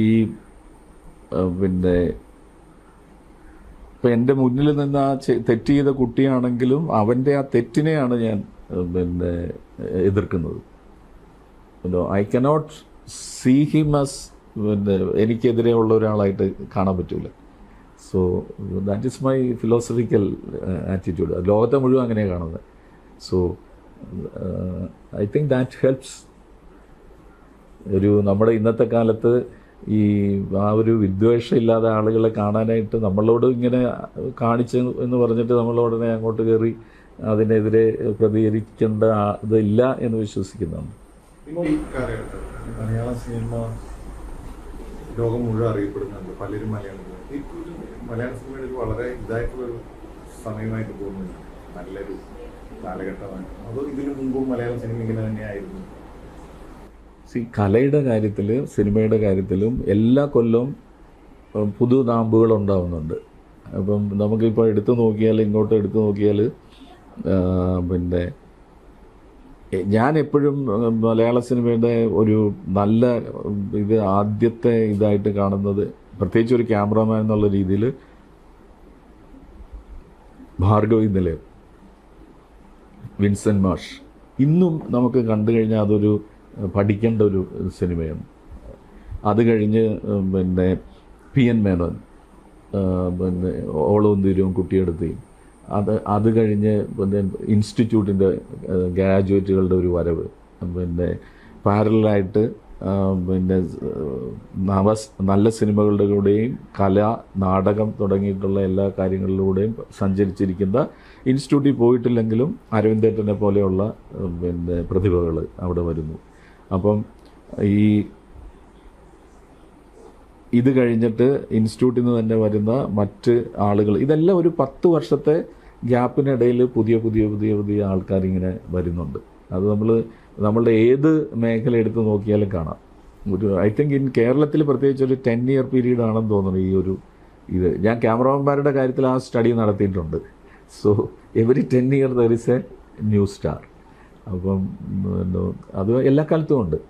അപ്പോൾ ഇന്നിപ്പോൾ ആണെങ്കിൽ ഈ ഡിജിറ്റൽ ഇത് വന്നതുകൊണ്ട് നമ്മൾ കാണാത്ത ഒരുപാട് സംവിധായകരുണ്ട്. സിനിമകളും ശ്രദ്ധേയമായ സിനിമകൾ ചെയ്തിട്ടുള്ള സംവിധായകരുമുണ്ട്. ഇപ്പം പിന്നെ അത് പിന്നെ മെയിൻ സ്ട്രീം ഇൻഡസ്ട്രിയിലായാലും പാരലായിട്ടുള്ള സിനിമയിലായാലും ഈ പിന്നെ എന്തുകൊണ്ട് അദ്ദേഹത്തിൻ്റെ ജീവിതം അങ്ങനെ മാറി എന്നുള്ളത് എനിക്കറിയത്തില്ല. പക്ഷേ എനിക്കൊരു പ്രതീക്ഷയുള്ള സംവിധായകനായിരുന്നു സനൽകുമാർ ശശിധരൻ. പേഴ്സണലായിട്ട് പുള്ളി അത് പിന്നെ അതുപോലെ നമ്മുടെ പല്ലിശ്ശേരി ജോസ്, മുഴുവൻ പേര് ജിജോ ജോസ് പല്ലിശ്ശേരി. അപ്പം പിന്നെ അങ്ങനെയുള്ള പിന്നെ എക്സ്പെരിമെൻ്റലായിട്ട് എന്നാൽ ആളെ കൂട്ടുന്ന തരത്തിലുള്ള സിനിമകൾ ചെയ്യാൻ പറ്റുന്ന ഒരുപാട് പേര് വരുന്നുണ്ട്. ഇപ്പോഴത്തെ പുതിയ ഒരുപാട് ഡയറക്ടേഴ്സ്, ഇപ്പം മറ്റേ കൃഷാന്ത്, അല്ലെങ്കിൽ പിന്നെ മൂവാറ്റുപുഴയിലുള്ള കൃഷ്ണേന്ദു കലാഷ്, അങ്ങനെയുള്ള ഒരുപാട് പ്രാപ്പിട സിനിമയിൽ. അപ്പോൾ അങ്ങനെ ഒരുപാട് ചെറുപ്പക്കാർ ഇപ്പോഴും പല തരത്തിൽ എല്ലാ മേഖലകളിലും വരുന്നുണ്ട്. So I think it is always പിന്നെ പുതിയ പരീക്ഷണങ്ങൾ ഉണ്ടായിക്കൊണ്ടിരിക്കുന്നു എന്നുള്ളതൊരു സത്യമായിട്ടുള്ള കാര്യമാണ്. എനിക്ക് മുമ്പ് ശങ്കർ മോഹൻ ഇരുന്ന സമയത്തുണ്ടായൊരു വലിയൊരു പ്രശ്നം എന്ന് പറയുന്നത് അവിടെ ഈ റിസർവേഷൻ അട്ടിമറിക്കുന്നു, അങ്ങനെയുള്ള കുറച്ച് ആരോപണങ്ങളൊക്കെ അവർ ഉന്നയിച്ചിരുന്നു. അതുപോലെ നല്ല ഒരു ആർക്കൈവ് ഇല്ല, അങ്ങനെയൊക്കെയുള്ളൊരു കാര്യങ്ങളൊക്കെ അവർ ഉന്നയിച്ചിരുന്നു. അക്കാര്യങ്ങളിലൊക്കെ ഇപ്പോഴത്തെ ഒരു അവസ്ഥ എന്താണ്? അത് കുട്ടികൾക്ക് ഇപ്പോഴും പരാതിയുണ്ടോ, അതോ അതെല്ലാം പരിഹരിക്കപ്പെട്ടിട്ടുണ്ടോ? പിന്നെ പരിഹരിക്കേണ്ടതായിട്ടുള്ള ഒരുപാട് കാര്യങ്ങൾ ഇനിയുണ്ട്. അത് പക്ഷേ നമുക്ക് ഒറ്റയടിക്ക് ചെയ്യാൻ പറ്റില്ല. അത് സ്റ്റെപ്പ് ബൈ സ്റ്റെപ്പായിട്ട് ചെയ്യേണ്ട ഒരു കാര്യമാണ്. അവിടുത്തെ അഡ്മിഷൻ പ്രോസസ്സൊക്കെ നമ്മൾ LBS എന്ന് പറഞ്ഞിട്ടുള്ള ഗവൺമെൻറ്റിൻ്റെ തന്നെ ചാനലിലൂടെയാണ് ചെയ്യുന്നത്. അപ്പോൾ അതിൻ്റെ അകത്ത് പരാതി ഇനി ഉണ്ടാവാതെ നോക്കുക എന്നുള്ളതാണ് ഉള്ളത്. അന്നും എൻ്റെ അറിവിൽ ആ വർഷത്തിലും പിന്നെ LBS വഴി തന്നെയായിരുന്നു. അതെ, ആ വർഷം LBS തന്നെയായിരുന്നു. പക്ഷെ എന്നിട്ട് അതിനകത്തൊരു റിസർവേഷൻ ശരിക്കും പാലിക്കപ്പെട്ടില്ല എന്നുള്ളതായിരുന്നു അവരുടെ ഒരു. അത് അങ്ങനെ സംഭവിക്കാൻ പാടില്ല. ഒരു പൊതുമേഖലാ സ്ഥാപനത്തിൽ അങ്ങനെ സംഭവിക്കരുതല്ലോ. ന്യൂനതകൾ ഉണ്ടെങ്കിൽ അത് പരിഹരിച്ചുകൊണ്ട് അത്തരം തെറ്റുകൾ ഇനി ആവർത്തിക്കപ്പെടില്ല എന്ന് ഉറപ്പാക്കിയിട്ട് പോകണം മുന്നോട്ട്. കുട്ടികളുടെ സൗഹൃദത്തിലാണ് സമയത്തൊക്കെ അവരൊരു പരസ്പരം പ്രശ്നത്തിലാണ്. ഇല്ല, ഞാൻ കുട്ടികളുമായിട്ട് പിന്നെ വളരെ സൗഹൃദത്തിലാണ്. അവർക്ക് എന്നോടും ഇഷ്ടമുണ്ട്. ബിക്കോസ് അതിൻ്റെ അകത്ത് പ്രധാന കാരണം I M A practitioner, more than administrator, I M an artist. അപ്പം പിന്നെ അവരെക്കായാലും പിന്നെ അതുകൊണ്ടാണ് ഞാൻ പറഞ്ഞത്, പിന്നെ ഇത്തരം കാര്യങ്ങളിൽ ചാടി നടന്നിട്ടുള്ള ആളാണ് ഞാൻ. അപ്പോൾ അതിൽ there won't be any problem. And I even take care of small things. So you don't need to, പല കാര്യങ്ങൾ നമ്മൾ ചെയ്തില്ലെങ്കിലും the people understand somehow, ഇത് ഒരു പോസിറ്റീവായിട്ടാണ് ചെയ്യുന്നതെന്നുള്ള കാര്യങ്ങൾ അവർക്ക് മനസ്സിലാക്കി കഴിയുമ്പം then I am very open. ഒരു മറച്ചു വെച്ചിട്ട് ഒന്നും ഒരു മനസ്സിലൊന്നും വിചാരിക്കുക വേറൊന്ന് പറയുക അങ്ങനെയുള്ള ഒരു ഇതില്ല. അപ്പോൾ അത് കുട്ടികൾക്കും അറിയാം. പിന്നെ അതുകൊണ്ട് തന്നെ അവരും സപ്പോർട്ട് ചെയ്യുന്നുണ്ട്. ഓഫ് കോഴ്സ് പിന്നെ ഈ കാതലായ വിഷയങ്ങളിലേക്ക് വരുമ്പം ഈ സംഘർഷങ്ങളൊക്കെ ഉണ്ടായെന്ന് വരാം ചിലപ്പം. ഇനിയിപ്പം അടുത്ത ഡിപ്ലോമ ഫിലിം വരുന്നു, ഡിപ്ലോമ ഫിലിമിൻ്റെ കാര്യങ്ങൾ വരും, അതിൻ്റെ ബഡ്ജറ്റ് കാര്യങ്ങൾ വരും, അങ്ങനെയൊക്കെയുള്ള അതും. പക്ഷേ എന്ത് സംഘർഷം ഉണ്ടായാലും അതിനെ സോൾവ് ചെയ്യുമെന്നുള്ളതാണ് എൻ്റെ വിശ്വാസം. ഞാൻ ഇവിടെ വന്ന് ചാർജ് എടുക്കുന്നതിന് മുമ്പ് ഞാൻ മിനിസ്ട്രിയുടെ ഓഫീസിൽ പോയായിരുന്നു. അപ്പം അവിടെയുള്ള സെക്രട്ടറി തലത്തിലുള്ള ആൾക്കാരും പ്രിൻസിപ്പൽ സെക്രട്ടറിയും എനിക്ക് പരിചയമില്ല. അവർ ആദ്യമായിട്ട് കണ്ടതാണ്. സോ അവർ ഹലോ പറഞ്ഞിട്ട് ഇങ്ങനെ പോകുന്നു. പക്ഷേ അതിൻ്റെ PAയും ബാക്കിയുള്ളവരൊക്കെ കൂടെ പറഞ്ഞ് സാറിൻ്റെ ഈ ഒരു സമാധാനപരമായിട്ടുള്ള അപ്രോച്ച് കൊണ്ട് അവിടെ കുറേയൊക്കെ നന്നായി വരുമെന്നാണ് ഞങ്ങളുടെ വിശ്വാസം. പക്ഷേ സാറ് ഒരു കാര്യം ഓർത്തോ, 1 കൊല്ലം എടുക്കുമെന്ന് പറയും വരാൻ. എന്നോട് 1 കൊല്ലം എടുക്കുമെന്ന് പറയും. പക്ഷേ ഞാൻ പറഞ്ഞു ഒരു 6 മാസം കൊണ്ട് ഞാൻ ശ്രമിക്കാമെന്ന് പറഞ്ഞു. അതാ ഗവൺമെൻറ്റിൻ്റെ ഫിനാൻഷ്യൽ സപ്പോർട്ടും കൂടി ഉണ്ടെങ്കിൽ ഞാൻ 6 മാസത്തിനുള്ളിൽ സാധിക്കാം എന്നുള്ളൊരു വിശ്വാസത്തിലാണ് ഞാൻ. ഈ സമ്മർദ്ദങ്ങൾ വരാറുണ്ട് പൊളിറ്റിക്കൽ. അപ്പം എനിക്കൊന്ന് കഴിഞ്ഞ ഡയറക്ടർ മാറിയതിനകത്തൊരു പ്രശ്നം, മാനേജിംഗ് ഗവൺമെൻറ്റിലേക്ക് പാർട്ടിയുടെ ആൾക്കാർ നിയമിക്കണം എന്നുള്ള രീതിയിൽ എന്തോ ഒരു സമ്മർദ്ദമൊക്കെ വന്നു. അത് ഞാൻ മുൻപിരുന്നപ്പോഴും ഇപ്പോഴും അങ്ങനെ ഒരു ഇത് ഉണ്ടായിട്ടില്ല. ഒബ്വിയസ്ലി നമ്മളുടെ നാട്ടിൽ ഇവിടെ ഒരു കാര്യം നടന്നു കഴിഞ്ഞാൽ നമ്മുടെ ജനപ്രതിനിധികളും സമൂഹത്തിൽ കുറച്ച് അറിയപ്പെടുന്നവരായിട്ടുള്ള ആളുകൾ അങ്ങോട്ടും ഇങ്ങോട്ടും വിളിച്ചു പറയത്തില്ലേ. അനധികൃതമായിട്ടുള്ള ഒന്നും പറഞ്ഞിട്ടില്ല, എന്നോട് പറഞ്ഞിട്ടില്ല. സിനിമയെക്കുറിച്ചുള്ളൊരു ചോദ്യം അവിടെ. ഈ സിനിമകൾ എടുക്കുമ്പോൾ നമ്മൾ ചില ഷോട്ടുകളൊക്കെ നമുക്ക് ഭയങ്കര ഇഷ്ടമായിരിക്കും, നമ്മൾ പക്ഷേ സെൻസറിങ്ങിന് പോകുമ്പോഴത്തേനും ചിലപ്പോൾ ചില ഷോട്ടുകളൊക്കെ കട്ട് ചെയ്യേണ്ടി വരാറുണ്ട്. അപ്പം എനിക്ക് തോന്നുന്നു ഇപ്പോൾ ട്രെയിൻ ടു പാകിസ്ഥാനൊക്കെ കടുത്ത സെൻസർഷിപ്പിന് വിധേയമായ പടങ്ങളിലൊന്നാണല്ലോ. അപ്പം അങ്ങനെയൊക്കെ വന്നു കഴിയുമ്പോൾ അത് എങ്ങനെയാണ് ഒരു കലാകാരൻ എന്നുള്ള നിലയ്ക്ക് നമുക്കത് ബാധിക്കുക, അല്ലെങ്കിൽ നമ്മളതിനെ എങ്ങനെയാണ് അഡ്രസ് ചെയ്യുക? സെൻസർ ബോർഡിൽ ഇരിക്കുന്നവരുടെ ഇൻ്റർപ്രിട്ടേഷനും കൂടി ഇതിലുണ്ട്. നമ്മളുടെ നിയമങ്ങളിലെല്ലാം കുറച്ചൊരു വേഗ്നെസ് വരും. അപ്പോൾ അത് 2 തരത്തിലും ഇൻ്റർപ്രറ്റ് ചെയ്യാവുന്ന പോലെ ആയിരിക്കും ചിലപ്പം ഇതിലുള്ളത്. അപ്പോൾ അത് അവിടെ ഇരിക്കുന്ന ആളുടെ അല്ലെങ്കിൽ അതിൽ നിയോഗിച്ചിട്ടുള്ള ആളുകളുടെ ഒരു സാമൂഹ്യ ബോധവും എല്ലാം ഇതിൽ പ്രതിഫലിക്കും. ഇപ്പം സെൻട്രൽ ഗവൺമെൻറ്റിൽ സെൻസർ ബോർഡിൽ അവരുടെ അജണ്ടകൾ ചെയ്യേണ്ട ആൾക്കാരെയാണ് അത് അവിടെ ഉള്ളതെങ്കിൽ തീർച്ചയായിട്ടും അവർ ഇതിൽ കാണുന്നതിലെല്ലാം കുറ്റം കണ്ടുപിടിക്കും. അപ്പോഴെല്ലാം രാജ്യത്തിൻ്റെ നിലനിൽപ്പും ഇതുമൊക്കെ ആയിട്ട് അതിനെ പ്രശ്നവൽക്കരിക്കാം. അപ്പം ട്രെയിൻ ടു പാകിസ്ഥാനിൽ I don't think there was any censorship. കാര്യം ഞാൻ ഷൂട്ട് ചെയ്ത് വെച്ചതൊക്കെ അതിലുണ്ട്. പക്ഷേ എനിക്കൊന്ന് ചില വിഷ്വൽസ് കട്ട് ചെയ്യണം എന്നുള്ള രീതിയിൽ അന്ന് നിർബന്ധം പറഞ്ഞായിരുന്നു. എനിക്കതിൽ അല്ല, ഞാൻ എൻ്റെ ഓർമ്മയിലുള്ള എല്ലാം അതിലുണ്ട്. ബിക്കോസ് അങ്ങനെ ഒരു ഇത് ഉണ്ടായിട്ടുണ്ടെന്ന് എൻ്റെ ശ്രദ്ധയിൽ പെട്ടിട്ടില്ല. പക്ഷെ ചില സംഭാഷണങ്ങളൊക്കെ അത് ഈ അങ്ങോട്ടും ഇങ്ങോട്ടും പഞ്ചാബിയിൽ തെറി പറയുന്നൊക്കെ ഇല്ലേ, അതൊക്കെ കട്ട് ചെയ്യണമെന്ന് പറയും, അതേ ഉള്ളൂ. അപ്പം പിന്നെ ഈ നേക്കഡായിട്ട് ഇങ്ങനെ പോലീസ് അട്രോസിറ്റീസൊക്കെ കാണിക്കുന്നുണ്ട്. അപ്പോൾ അത് പറഞ്ഞു കാണും. പക്ഷെ അതൊക്കെ ഉണ്ട്, സിനിമയിലുണ്ട്. ഇപ്പം എൻ്റെ സിനിമ തന്നെ ഭൂമിയുടെ ഉപ്പ് എനിക്ക് സെൻസർ കിട്ടുമെന്ന് എനിക്കൊരു ഭയം ഉണ്ടായിരുന്നു. കാരണം ഇത് എനിക്കടുത്തറിയാവുന്ന ക്രിസ്ത്യൻ പശ്ചാത്തലത്തിലാണ് ഇത് പറഞ്ഞിട്ടുള്ളത്. കഥ ഒരു മൊണാസ്ട്രിയിൽ നടക്കുന്ന കഥയാണ്, കപ്പുച്ചിൻ മൊണാസ്ട്രിയിൽ. അപ്പോൾ അവിടെ വെച്ചിട്ട് പിന്നെ ഈ ഇത് പക്ഷേ കഥ ഏത് മതത്തിനും ഇത് ബാധകമാണ്. അങ്ങനെ ഉള്ളൊരു ചട്ടക്കൂട്ടിലാണ് അത് പറഞ്ഞിരിക്കുന്നത്. അപ്പോൾ അതിൽ ചില പരാമർശനങ്ങളും ചില കാര്യങ്ങളും പ്രത്യേകിച്ചൊരു പിന്നെ സീക്വൻസ് തന്നെ അവർ ഏറ്റവും പ്രധാനപ്പെട്ട ഒരു സീക്വൻസ് തന്നെ അതാണ് അതിൻ്റെ ഇൻസൈറ്റിങ് ഇൻസിഡൻറ്റ്, ടേണിംഗ് പോയിൻ്റ്.